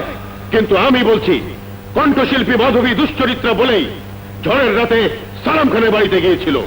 আর কেন গিয়েছিল? গিয়েছিল দেহ বিক্রি করে টাকা উপার্জন করতে। না, সে গিয়েছিল তার হারিয়ে যাওয়া বাবা মায়ের সন্ধান করতে। আর আমি বলবো, ওই চরিত্রহীনা মেয়ের কোনো বাবা মায়ের ঠিকানা নেই, সে একটা জারজ। প্রমাণ ছাড়া মাধবীকে যদি জলজ বলেন, তাহলে আমি বলবো আপনি একটা জলজ। Order, order, order. মহামান্য আদালত, উনি যা বলছেন সব মিথ্যে। আমি এমন জঘন্য পাপ কিছুতেই করতে পারি না, কিছুতেই না, কিছুতেই না। মা মাধবী, আমি তোর মামার মতো, তাই তোকে মিনতি করছি, তুই সত্যি কথাটা স্বীকার করে ফেল। তাহলে জজ সাহেব হয়তো অল্প সাজাতেই তোকে রেহাই দিয়ে দেবেন। হ্যাঁ স্যার, জজ সাহেব, মহামান্য আদালত, ইওর অনার, আমি মাধবীকে নিয়ে সালাম খানের পাশে গিয়েছিলাম। ওকে ভেতরে পাঠিয়ে দিয়ে আমি বাইরে দাঁড়িয়েছিলাম টাকার জন্যে। হঠাৎ ভেতর থেকে শুনি মাধবীর চিৎকার। সে কি চিৎকার মাইরি! আমি জানালার ফোকর দিয়ে তাকাতেই দেখি মাধবী বলছে, এর আগেও তুই আমাকে ঠকিয়েছিস হারামজাদা, আর নয়, এবার আমি তোর মুখোশ খুলে ফেলবো। কথা শুনে সালাম খান বের করলো পিস্তল। তারপর আমি অবাক, একেবারে ছায়াছবি গপ্পের মতো মাধবী তার হাতে লাথি মেরে নিমিষে কেড়ে এলো পিস্তল মাইরি। সালাম খান এগোয়, মাধবী বলে, কাছে আসবি না হারামজাদা। সালাম খান আবার এগোয়, মাধবী বলে, কাছে আসবি না হারামজাদা। আবার সালাম খান এগোতেই পিস্তল টিপে দিল মাধবীর ঢেকে, ফিনকি দিয়ে রক্ত। নিজেতে ঢলে পড়লো সালাম খান। একটা গুলিতেই 9.5 গজ কাফনের কাপড় পরিয়ে দিল মাইরি। হ্যাঁ, তখন আমি আর কি করি, ঝেড়ে দিলুম দৌড়, কিন্তু পালাতে আর পারলুম করি। যেই খাড়া বড়ি থোড়, সেই থোড় বড়ি খাড়া। সাক্ষী দিতে আমাকে আবার কোর্টে আসতেই হলো মহামান্য আদালত। মামা, আপনি একটা মিথ্যুক। মহামান্য আদালত, উনি যা বলছেন তার একটি কথা সত্যি নয়। উনি আমাকে আমার হারিয়ে যাওয়া বাবা মায়ের সাথে দেখা করার কথা বলে নিয়ে যান। ঝড় বৃষ্টির রাতে একা? হ্যাঁ, কিন্তু আমার পালিতে আমার বাধা দিয়েছিল। মহামান্য আদালত, ওনার পালিতা মা যদি বাধা দিয়ে থাকতো তাহলে তিনি কোর্টে এসে বলতেন আমার মেয়ে নির্দোষ, এত বড় ঘটনা ঘটেছে, অথচ এখনো তিনি ভয়ে গা ঢাকা দিয়ে নিরুদ্দেশ হয়ে আছেন।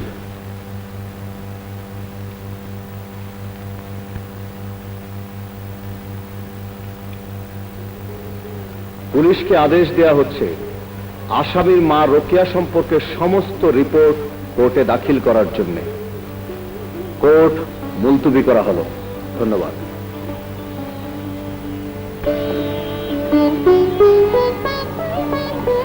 শ্রাবণ, সালাম আলাইকুম স্যার। ওয়ালাইকুম সালাম। তুমি এর সময় এখানে? স্যার, আপনার কাছে মাধবীর ব্যাপারে একটা কথা বলতে এসেছি। মাধবীর ব্যাপারে? জি স্যার। শ্রাবণ, মাধবীর ব্যাপারে কোনো কথা বলার আগে তোমার ভাবা উচিত ছিল মাধবী আসামি, তুমি তার উকিল, আর আমি সেই কেসের জজ। কিন্তু স্যার, শাট আপ! মাধবীর কেসের ব্যাপারে বাড়িতে দাঁড়িয়ে একটি কথাও বলবে না, যা বলার কোর্টে বলবে।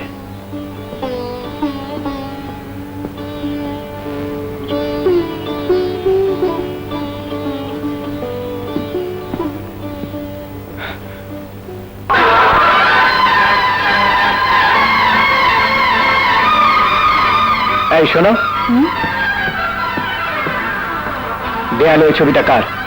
ওই ছবিটা আমাদের স্যারের মেয়ের, ছোটবেলায় হারিয়ে গেছে।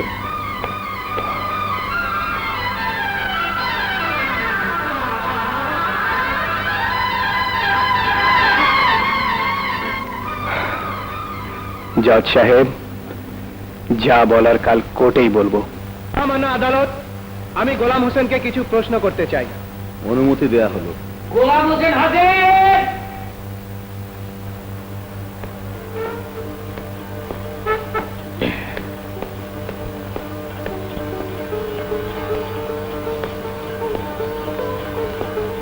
মিস্টার গোলাম হোসেন, আপনার কথা অনুযায়ী আপনি মাধবীকে কখন কোত্থেকে তুলে নিয়ে রোকেয়ার কাছে দিয়েছেন বলুন।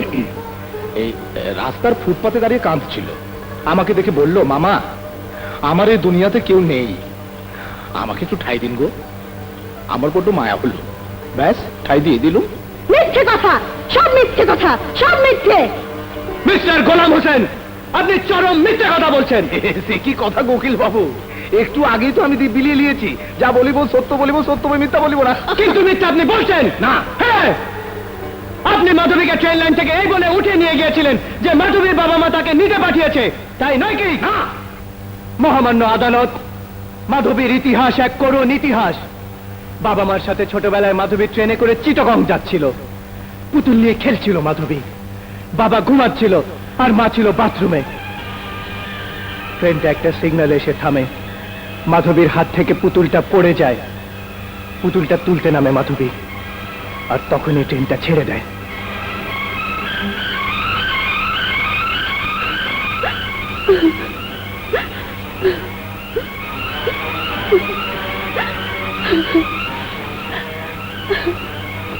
সেই পুতুল হাতে নিয়ে মাধবী চিৎকার করে তার বাবা মাকে ডাকতে ডাকতে ট্রেনের পেছনে ছুটে যায়, পড়ে যায় হোঁচট খেয়ে।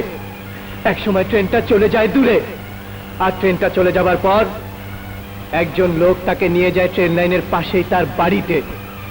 মাধবীকে সেখানে রেখে সেই লোক মাধবীর বাবা মাকে খুঁজতে থাকে। আর মাধবীকে তার বাবা মার কথা জিজ্ঞেস করলেই বলতো ওর বাবা মা নাকি ঝগড়াঝাটির চাকরি করত। তাই এই সূত্র ধরে মাধবীর বাবা মাকে খুঁজে বের করা সম্ভব হলো না।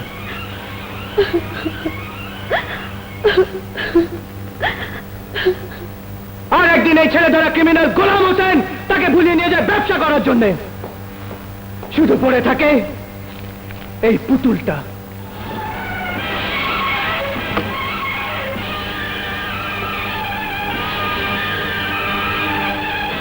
এই সেই পুতুল, যে পুতুল নিয়ে মাধবী তার বাবা মার সাথে হেসে খেলে জীবন কাটাতো। সেই বাবা মায়ের বুকের ধনকে কেড়ে নিয়ে ওই শয়তান তাকে পাপের জগতে ঠেলে দিতে চেয়েছিল। দোষ যদি কারো হয়ে থাকে তাহলে ওই শয়তানের, মাধবী কোনো দোষ নেই, ইওর অনার। শোনো আপু আমার কথা তুমি শোনো, মিছে মিছে মায়ের সাথে রাগ করো কেন? অভিমান করো যদি আমি চলে যাব, তোমার চোখের মনে হারিয়ে যাব রে, হারিয়ে যাব। শোনো শোনো আপু আমার কথা তুমি শোনো, মিছে মিছে মায়ের সাথে রাগ করো কেন? কোর্ট আজকের জন্য মুলতবি করা হলো। তুমি এখানে কি ওই করছো? মাধবের ছবি দেখছিলাম। মাধবীর ছবি? ও, না মানে রুবিনার ছবি দেখছিলাম, অনেকটা মাধবীর মতো কিনা। হ্যাঁ, তুমি ঠিক বলেছ। কত মেয়েকে দিয়ে আমি রুবিনার জন্মদিনে কেক কাটিয়েছি, কিন্তু কারো কথা আমার মনে নেই, শুধু মাধবী ছাড়া। ওকে দেখার পর যেন মনে হয়েছিল ওই বুঝি রুবিনা। মাধবী আমাকে মা ডেকেছে, তুমি তাকে মেয়ের মতো মনে করেছ। অথচ কি দুর্ভাগ্য, সেই মাধবী আজ জেলের 4 দেয়ালের মধ্যে বন্দী। হ্যাঁ, সত্যি দুর্ভাগ্য। কিন্তু ভাগ্য ভালো হতে পারে। শুনেছি ওর কেস তোমার আদালতে, বিচার তুমি করবে। ইচ্ছে করলে তুমি ওকে মুক্তি দিতে পারো। শাহানা, আইনের লোক হয়ে আবেগের কথা বলো না। বিচার হয় সাক্ষী প্রমাণের ভিত্তিতে। যদি অপরাধ প্রমাণিত হয়, আমি ওকে মুক্তি দিতে পারি না। যদি নির্দোষ প্রমাণিত হয় তাহলে? সসম্মানে মুক্তি দিয়ে দেব। আল্লাহ যেন ওকে সসম্মানে মুক্তি দেয়। আমার মন ওর চলে এমন অস্থির হয়ে ওঠে যেন মনে হয় ও মাধবী নয়, আমার রুবিনা। রুবিনা। মায়ের মন সন্তানের জন্য ঠিকই অস্থির হয়ে ওঠে।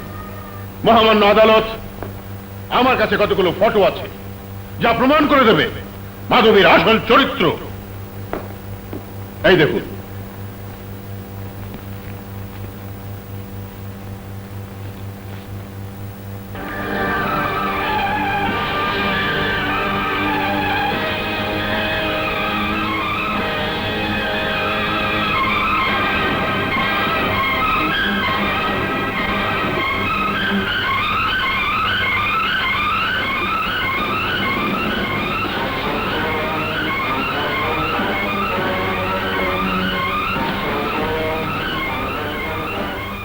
মিন অ্যাডভোকেট সাহেব, আপনিও দেখুন আসামির আসল রূপ, যা সে আপনার কাছে এতদিন লুকিয়ে রেখেছিল।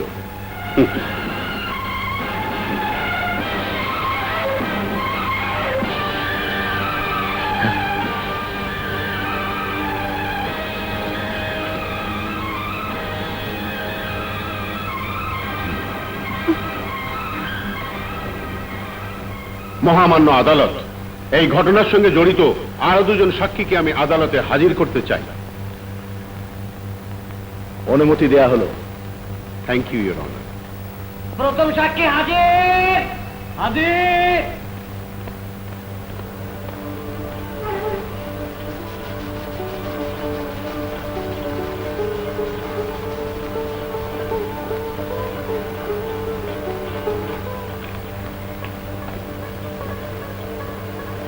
বলুন। যাহা বলিব সত্য বলিব। যাহা বলিব সত্য বলিব। সত্য বই মিথ্যা বলিব না। সত্য বই মিথ্যা বলিব না।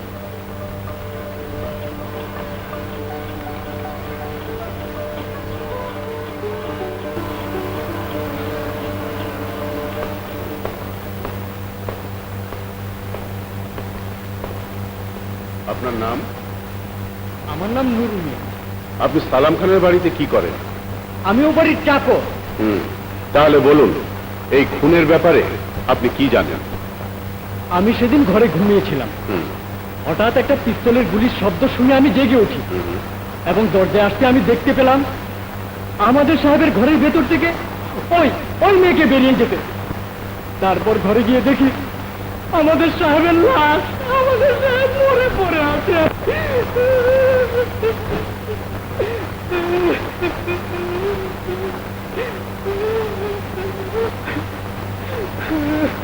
নুরু মিয়া, আপনি আরেকবার ভালো করে চেয়ে দেখুন তো, এই সেই মেয়ে কিনা?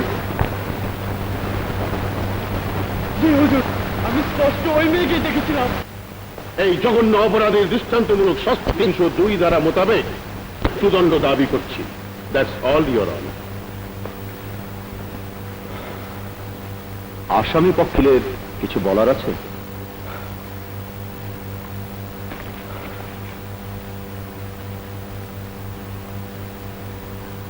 না মহামান্য আদালত, আমার কিছু বলার নেই।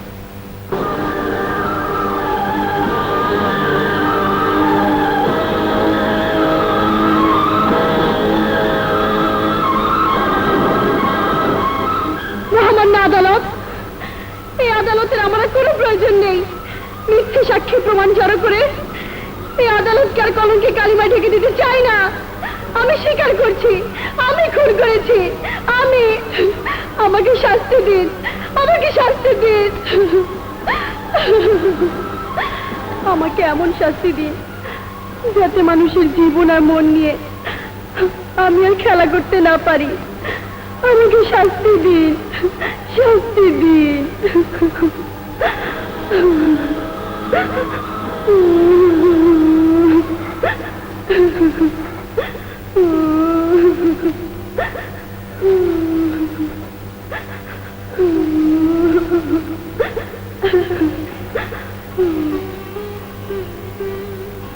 কোর্ট আজকের জন্য মুলতবি ঘোষণা করা হলো।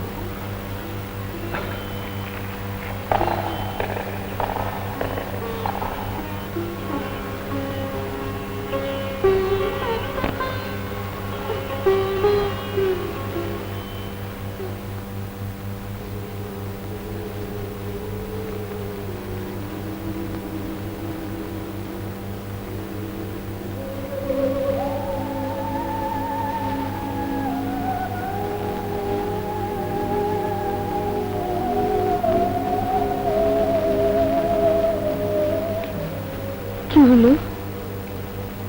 তুমি এভাবে চুপ করে বসে আছো? আজ কোর্টে মাধবী চিৎকার করে ওর দোষ স্বীকার করে আমাকে চুপ করিয়ে দিয়েছে। না, এ হতে পারে না। ওগো, তুমি ওকে মুক্ত করে দিতে পারো না? না, বিচার তার নির্দেশিত পথেই চলবে। এখন কি হবে? আমিও তাই ভাবছি। বিচার যদি মাধবীর মৃত্যুদণ্ডের আদেশ দেয়, যদি মাধবীর জীবনের সূর্য সারা জীবনের জন্য নিভে যায়, তবে অনেক জীবনই অন্ধকারে ঢেকে যাবে। ঠিকই বলেছ। তোমার কথা শুনে আমারই মন কেঁদে উঠছে। আর যারা মাধবীর বাবা মা, যারা তাকে জন্ম দিয়েছে, তাদের মন অসহ্য যন্ত্রণায় ছটফট করতে থাকবে। আমার মনটাও তেমনি ছটফট করছে। আমি জজ, ন্যায় বিচারক। আজ মাধবীর এই দুঃসময়ে তার মাকে পরিচয় দেয় আমার কর্তব্য। আর মাধবী ও মৃত্যুর আগে অন্তত জেনে যাক কে তার মা, কে তার বাবা। আর আমি যদি রুবিলার মাকে তার পরিচয় না দেই, তাহলে মানবতার উপর আঘাত আসবে, ন্যায় বিচারের নামে অন্যায় করা হবে। তুমি তুমি কি বলতে চাইছো?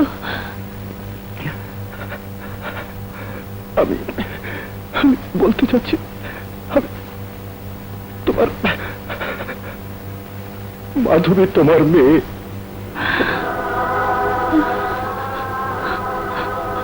মাধবী, মাধবী আমার মেয়ে? মাধবী, মাধবী আমার রুবিনা? মাধবী, মাধবী আমার বুকের মালিক, আমার মালিক। হ্যাঁ, মাধবী তোমার সেই রুবিনা যে 10 বছর আগে তোমার কোল থেকে হারিয়ে গিয়েছিল, যে একদিন আমাদের মুখের হাসি ছিল। আজ সে আমাদের হৃদয়ে জখম হয়ে ফিরে এসেছে। যে নিঃশ্বাসটি আমরা বেঁচেছিলাম, সে নিঃশ্বাস এখন আইনের হাতে বন্দী।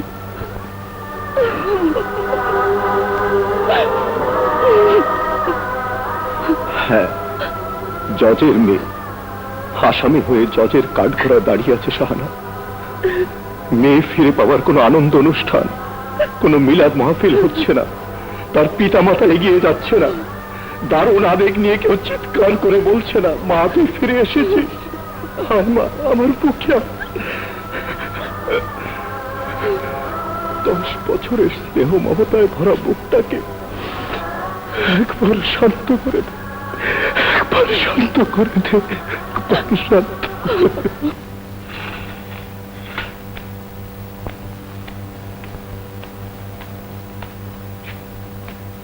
আপনি, আপনি এখানে? রুবিনা, মা আমার। এসব কি বলছেন আপনি? আমি রুবিনা নই, আমি মাধবী। না না, ও কথা বলিস না। যেদিন তোকে প্রথম দেখেছিলাম সেদিনই বুঝেছিলাম তোর সাথে আমার নারীর চোখ রয়েছে। আজ আমার মনের কথা সত্যি প্রমাণ হয়েছে। তুই, তুই আমার মেয়ে। তুই ছোটবেলায় ট্রেন থেকে হারিয়ে গিয়েছিলি মা, হারিয়ে গিয়েছিলি।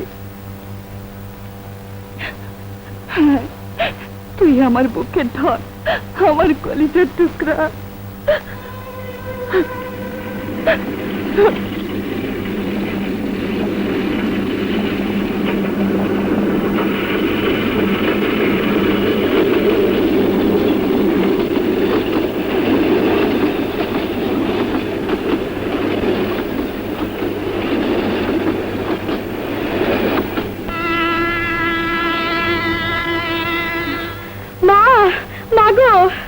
এখন আমার সব মনে পড়েছে। আজ আমার চোখের সামনে থেকে সব অস্পষ্ট দূর হয়ে গেছে। আমি তোমাকে চিনতে পেরেছি মা, চিনতে পেরেছি। কিন্তু হতভাগী মা আমি। আজ আজ তোকে একটি বার বুকে জড়িয়ে এই শুকনো বুকটাকে শান্তি দিতে পারছি না। ভালোই হয়েছে মা, আমার মতো একটা খুনিকে স্পর্শ করলে তোমার পাপ হবে। আমি একটা খুনি, আমি একটা খুনি। আর একটা খুনি কোনোদিন তোমার সন্তান হতে পারে না। না, ও কথা বলিস না মা, ও কথা বলিস না। আমি ঠিকই বলছি মা, আমার পরিচয়ে তুমি এখন কলঙ্কিত হবে। তাই আমার পরিচয় দিয়ে তোমার এত বছরের মান সম্মান নষ্ট করতে চাই না। রুবিনা, সন্তানই হচ্ছে মায়ের সবচেয়ে বড় সম্পদ। সন্তানের কোনো কিছুতেই মায়ের সম্মান নষ্ট হয় না। সন্তানের পাপ হলে সেই পাপ তার মাকে অবশ্যই ধারণ করতে হবে। তুই ভাবিস না, তুই তুই আমার মেয়ে, আর আমার মেয়ে কোনো পাপ করতে পারে না। তাই তোর কোনো শাস্তি হতে পারে না। তুই মুক্ত হয়ে আমার বুকে ফিরে আসবি মা, ফিরে আসবি। সময় শেষ। কাছে আয় মা, আরো কাছে।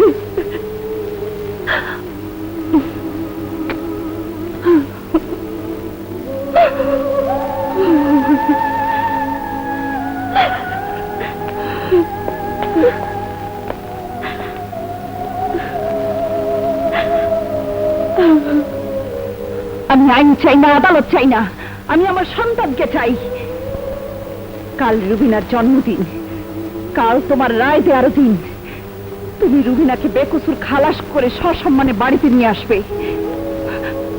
আমি রুবিনাকে বরণ করার জন্য মঙ্গল প্রদীপ জ্বালিয়ে অপেক্ষা করব।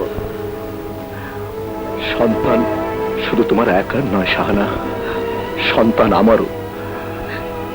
আমিও রুবিনার বেকসুর খালাস চাই, কিন্তু কিন্তু আইনকে অস্বীকার করে নয়। তোমার কোনো কথাই আমি শুনতে চাই না। তুমি শুধু আমার একটা কথা শুনে রাখো, আমার মেয়ের যদি কিছু হয় তাহলে তাহলে আমার মরণ হবে, আমার মরণ হবে।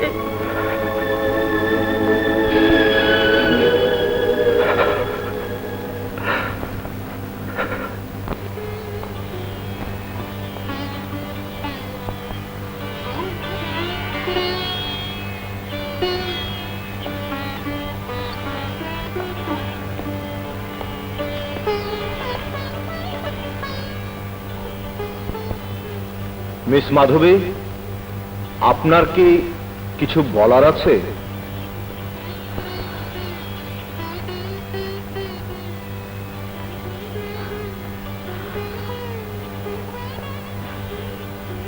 মহামান্য আদালত, এই পৃথিবীতে আমার সব থেকে কেউ নেই। আমি বড় একা। আর এই একাকী জীবন কত কঠিন, কত নির্মম তা শুধু আমিই জানি। তাই আমি আর বাঁচতে চাই না, আমি মরতে চাই। আপনি জজ, তাই আমি শুধু আসামি হয়ে নয়, আপনার মেয়ে হয়ে অনুরোধ করছি, আমাকে মৃত্যুদণ্ড দিন, মৃত্যুদণ্ড দিন, আমাকে মৃত্যুদণ্ড দিন, মৃত্যুদণ্ড দিন।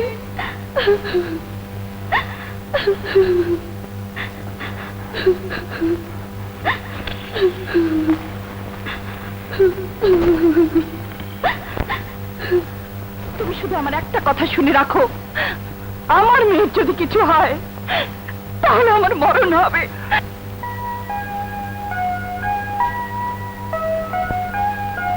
আম্মা, আপনি না খুব ভাগ্যবতী। 10 বছর পর আপনার হারিয়ে যাওয়া মেয়ে মানে আমাকে আপামনিকে ফেরত পাইতেছেন। কিন্তু আম্মা, স্যার আমাকে আপামনিরে মুক্ত করে আনবে তো? অবশ্যই।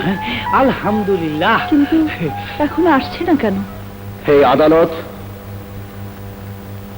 বাদীপক্ষের উকিলের জেরা, পুলিশের রিপোর্ট এবং সমস্ত সাক্ষ্য প্রমাণাদি চুলচেরা বিশ্লেষণ করে এই সিদ্ধান্তে উপনীত হয়েছে যে মিস মাধবী সালাম খানের প্রকৃত হত্যাকারী। তাই আসামি মাধবীকে দোষী সাব্যস্ত করে বাংলাদেশ দণ্ডবিধির 302 ধারা মোতাবেক মৃত্যুদণ্ডের আদেশ দেওয়া হলো।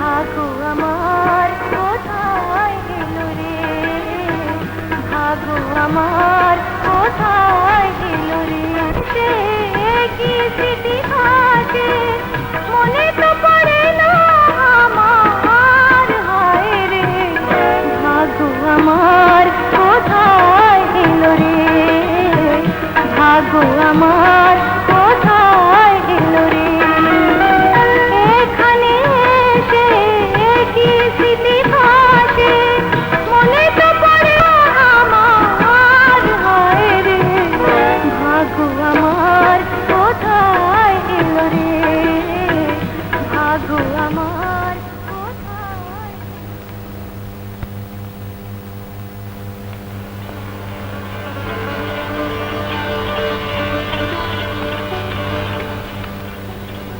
কোথায় যাচ্ছ? কোর্টে। কোর্টে?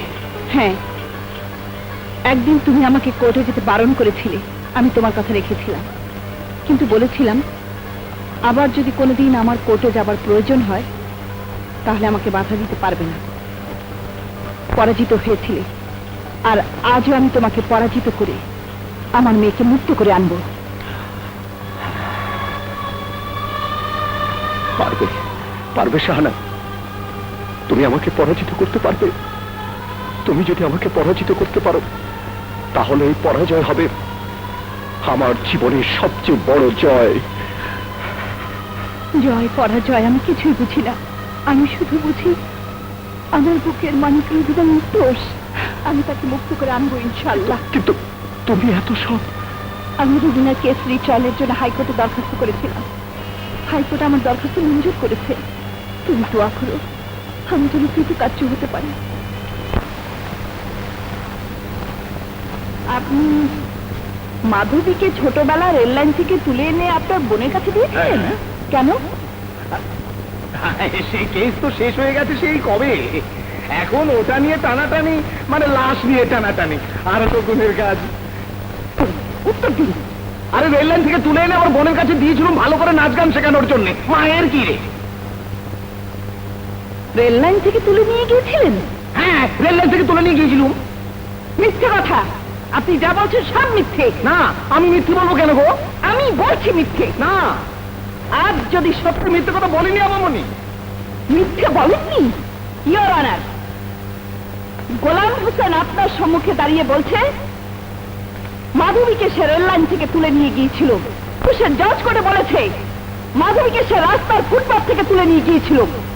মিস্টার গোলাম হোসেন, আপনি তা বলেননি? জি, মানে জি। ইয়োর অনার, জজ কোর্টে গোলাম হোসেন যে সাক্ষ্য দিয়েছে তার সাথে আজকের সাক্ষীর কোনো মিল নেই। তাই আজ প্রমাণ হয়েছে গোলাম হোসেন একজন মিথ্যেবাদী। মিথ্যেবাদী গোলাম হোসেনের জজ কোর্টের কোনো কথাই আজকের আদালত মেনে নিতে পারে না। ইওর অনার, একজন সাক্ষীকে মিথ্যে প্রমাণ করলেই মাধবী সালাম খানকে গুলি করে হত্যা করেছে আপনি তো দেখেননি। একটি সত্যি কথাকে আপনি মিথ্যে বানাতে চাচ্ছেন? কিন্তু আমি যদি বলি একটা মিথ্যে বানোয়াট কথাকে আপনি সত্যি বলে প্রমাণ করতে চাইছেন? না, আমি নিজের চোখে দেখেছি মাধবী সালাম খানকে গুলি করেছে। আপনি কুমিল্লা থেকে দেখেছেন ঢাকায় খুন হয়েছে? আপনার চোখের দৃষ্টি এত প্রখর। আপনার মৃত্যুর পর তো আপনার চোখ দুটোকে জাদুঘরে রাখা উচিত। Order, order. Objection your honour, barrister Shahana Chowdhury কতগুলো অযৌক্তিক কথা বলে কোর্টকে অবমাননা করার চেষ্টা করছেন। না, কোর্টকে একজন ব্যারিস্টার কোনোদিন অবমাননা করতে পারে না। দোষীকে চিহ্নিত করা আর নির্দোষীকে নির্দোষ প্রমাণ করাই একজন ব্যারিস্টারের কর্তব্য। আর আর আমি সেই কর্তব্য পালন করছি। ইওর অনার, আব্দুল হাকিম 24শে জানুয়ারি ঢাকায় ছিলেন না, ছিলেন কুমিল্লায়। সালাম খান যখন খুন হয় তখন ছিল রাত 12টা, আর সেই রাতে আব্দুল হাকিম কুমিল্লা বোর্ড অফিসে কাজ করছিলেন। ইওর অনার, রাত 12টায় ইমার্জেন্সি সার্ভিসের কিছু অফিস ছাড়া অন্য কোনো সরকারি অফিস খোলা থাকে না। কিন্তু 24শে জানুয়ারি রাত 12টায় বোর্ড অফিস খোলা ছিল, কারণ ম্যাট্রিক পরীক্ষার রেজাল্ট বের করার জন্য অনেকেই সেদিন ওভারটাইম কাজ করেছিলেন, আর তাদের মধ্যে আব্দুল হাকিমও ছিলেন।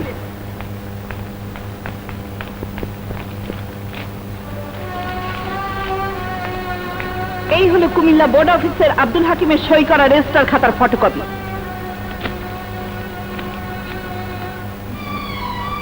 আর এতেই প্রমাণ হয় সেই রাতে আব্দুল হাকিম ঢাকায় ছিলেন না, ছিলেন কুমিল্লায়। ইওর অনার, এবার 2 নম্বর সাক্ষী বাড়ির চাকর নুরু মিয়াকে হাজির করার অনুমতি প্রার্থনা করছি। অনুমতি দেওয়া হলো।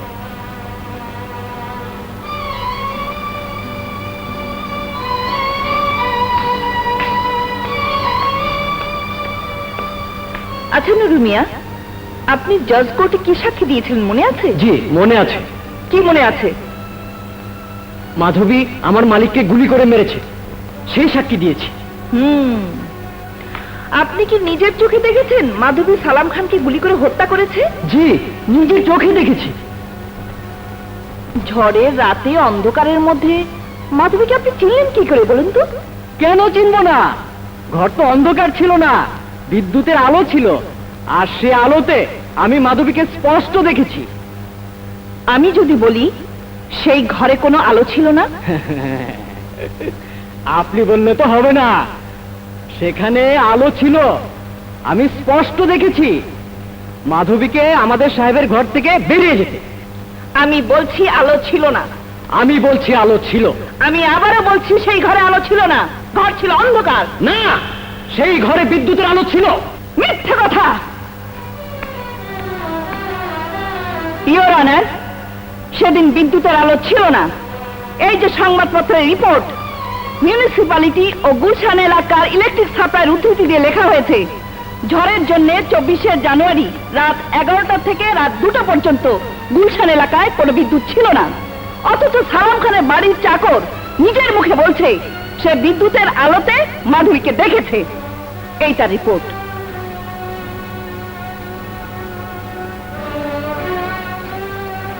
Your honour,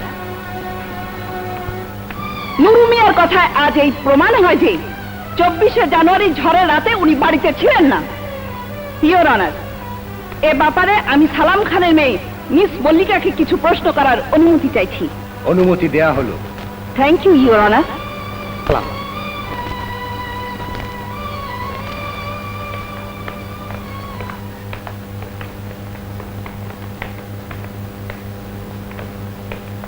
miss Mallika, Salam Khan কি আপনার বাবা? জি। আপনার বাবা খুন হয়েছে, আর খুনির শাস্তি হোক আপনি নিশ্চয়ই চান? জি, চাই। আর মাধবী যদি খুন না করে থাকে, তার মৃত্যুদণ্ড হোক, আপনি কি তা চান? না। যদি তাই হয়, তাহলে আজ আপনার একটি সত্যি কথার উপর একটি নিষ্পাপ নিষ্কলঙ্ক মেয়ের জীবন মরণ নির্ভর করছে। আমি আশা করব আপনি সত্যি কথা বলবেন।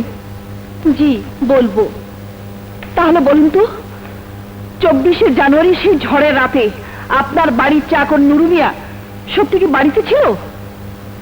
বলুন, উত্তর দিন।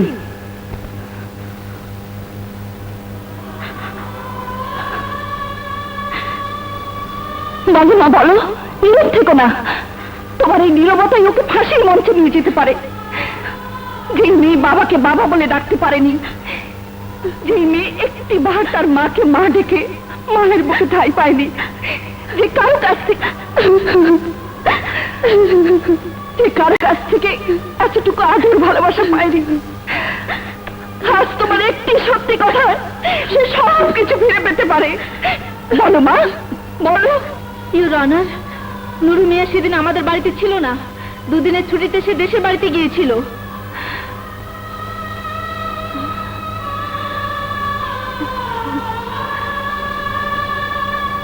ধন্যবাদ মিস মল্লিকা, তোমাকে আমার আর কিছুই বলার নেই।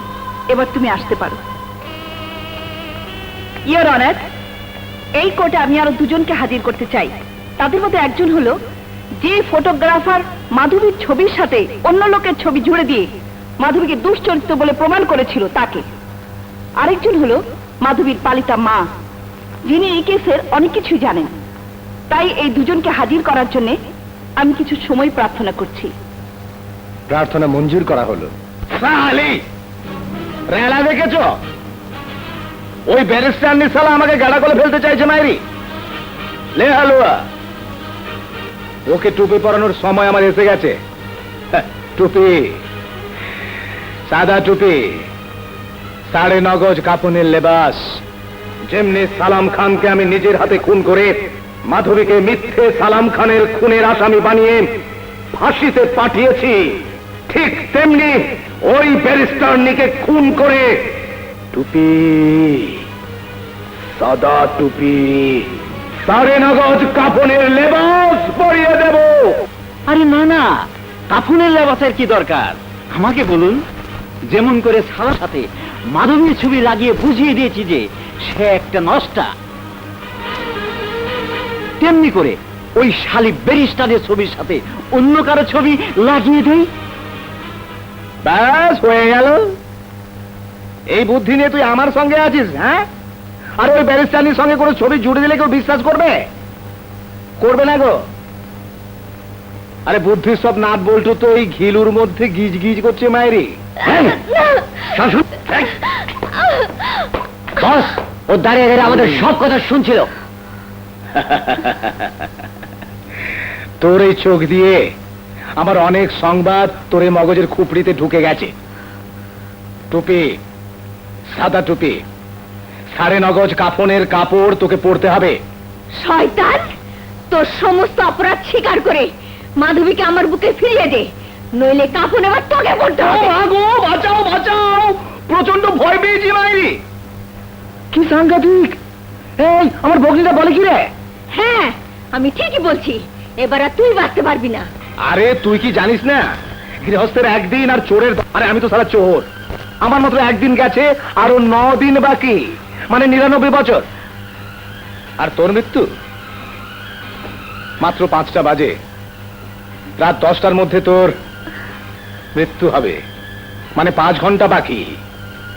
এই ওকে টুপি, সাদা টুপি, সাড়ে নগজ কাফনের লেবাস পরিয়ে কবরে নয় নদীতে ভাসিয়ে দে।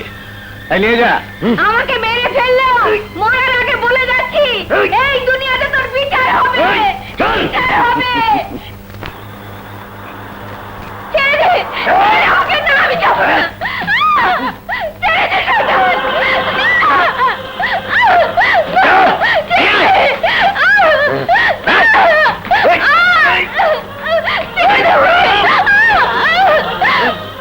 মাধবীর মানা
কি বলে যে তোমাকে ধন্যবাদ দেবো বাবা? পরে শুনবো, আসুন।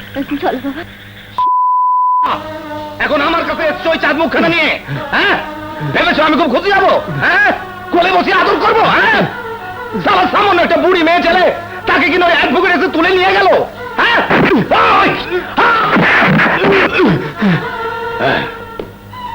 কাল কোর্টে কি হবে রে, হ্যাঁ?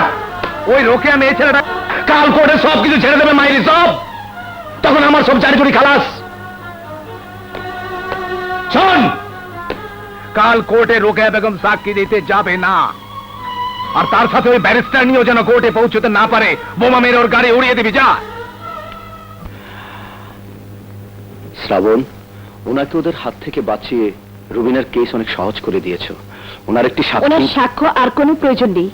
রুবিনাকে বেকসুর খালাস করার সমস্ত সাক্ষী প্রমাণ আমার হাতে এসে গেছে। সমস্ত সাক্ষী প্রমাণ কিভাবে? এখন তোমাদের কাছে আমি কিছু বলবো না, কারণ দেয়ালেরও কান আছে। শ্রাবণ, এই ক্যাসেটটা তোমার কাছে রাখো। এসো।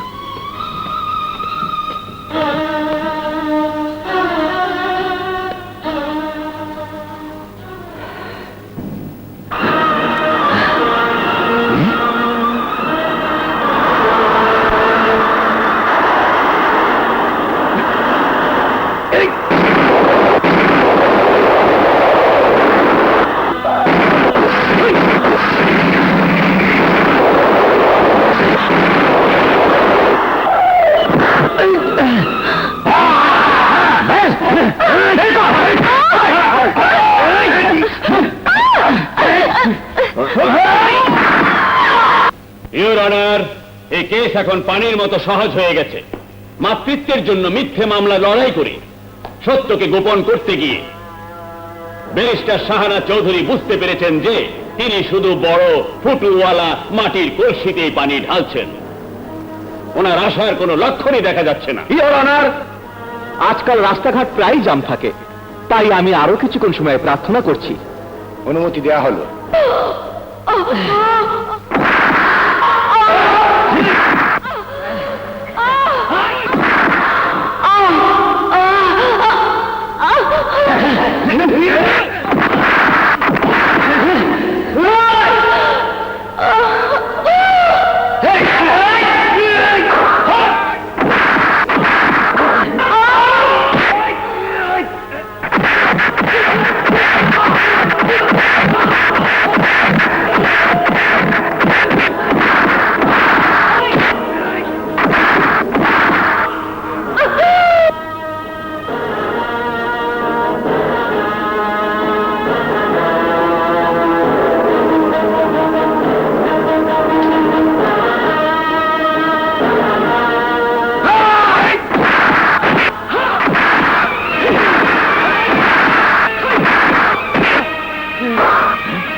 ইউর অনার, আর সময় নষ্ট না করে মামলার রায় ঘোষণা করা উচিত। আমার বিপক্ষ দলের বুদ্ধিমতী ব্যারিস্টার পরাজয় স্বীকার করার লজ্জা থেকে দূরে থাকার জন্য অনুপস্থিত থাকা নিয়ে বেটার মনে করছেন। জজ কোর্টে আসামি নিজে স্বীকার করেছেন যে তিনি খুন করেছেন। সুতরাং জজ কোর্টের রায় বহাল রাখার জন্য আবেদন করছি। That's all your honour.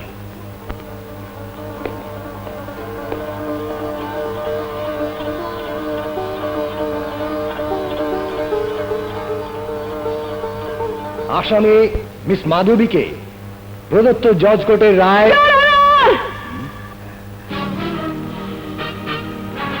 Your honour, সত্যকে পৃথিবীর কোন শক্তি কোনদিন চাপা দিয়ে রাখতে পারেনি, তারই প্রমাণ আজ আমার হলো।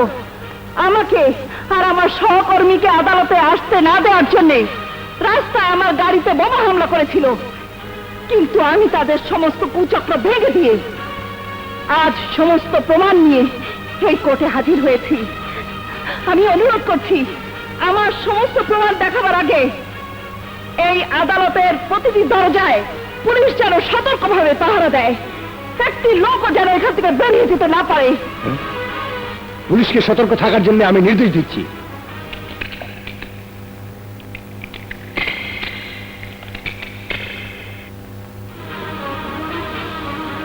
ইওর অনার, এই ক্যাসেটই আজ প্রমাণ করে দেবে সালাম খানের প্রকৃত খুনি কে। একটা ক্যাসেট প্লেয়ারের ব্যবস্থা করা হোক ইওর অনার।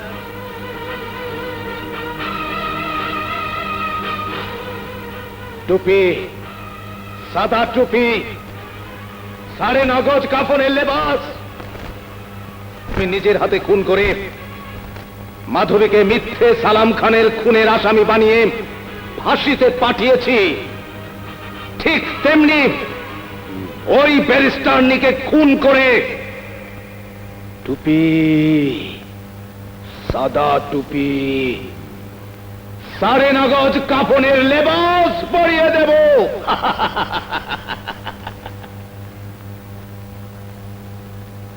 গোলাম হোসেনকে গ্রেফতার করার আদেশ দিচ্ছি।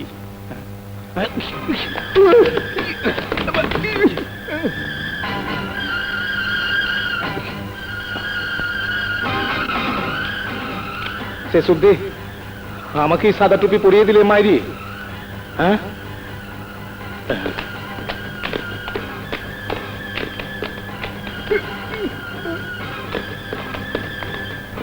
1 ঘন্টা পর এই মামলার রায় ঘোষণা করা হবে।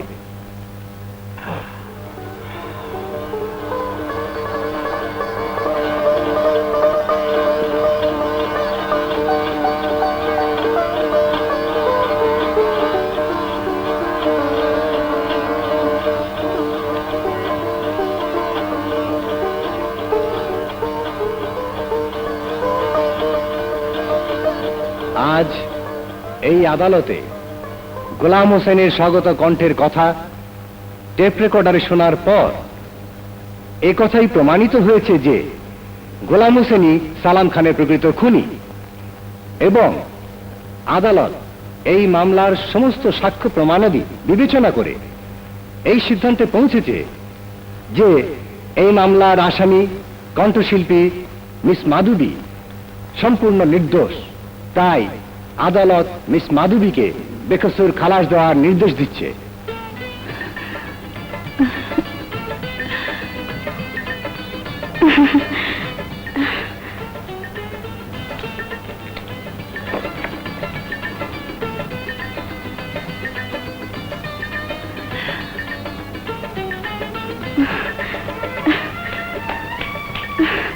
রুবিনা, মা, রুবিনা, মা, রুবিনা, মা আমার, মা।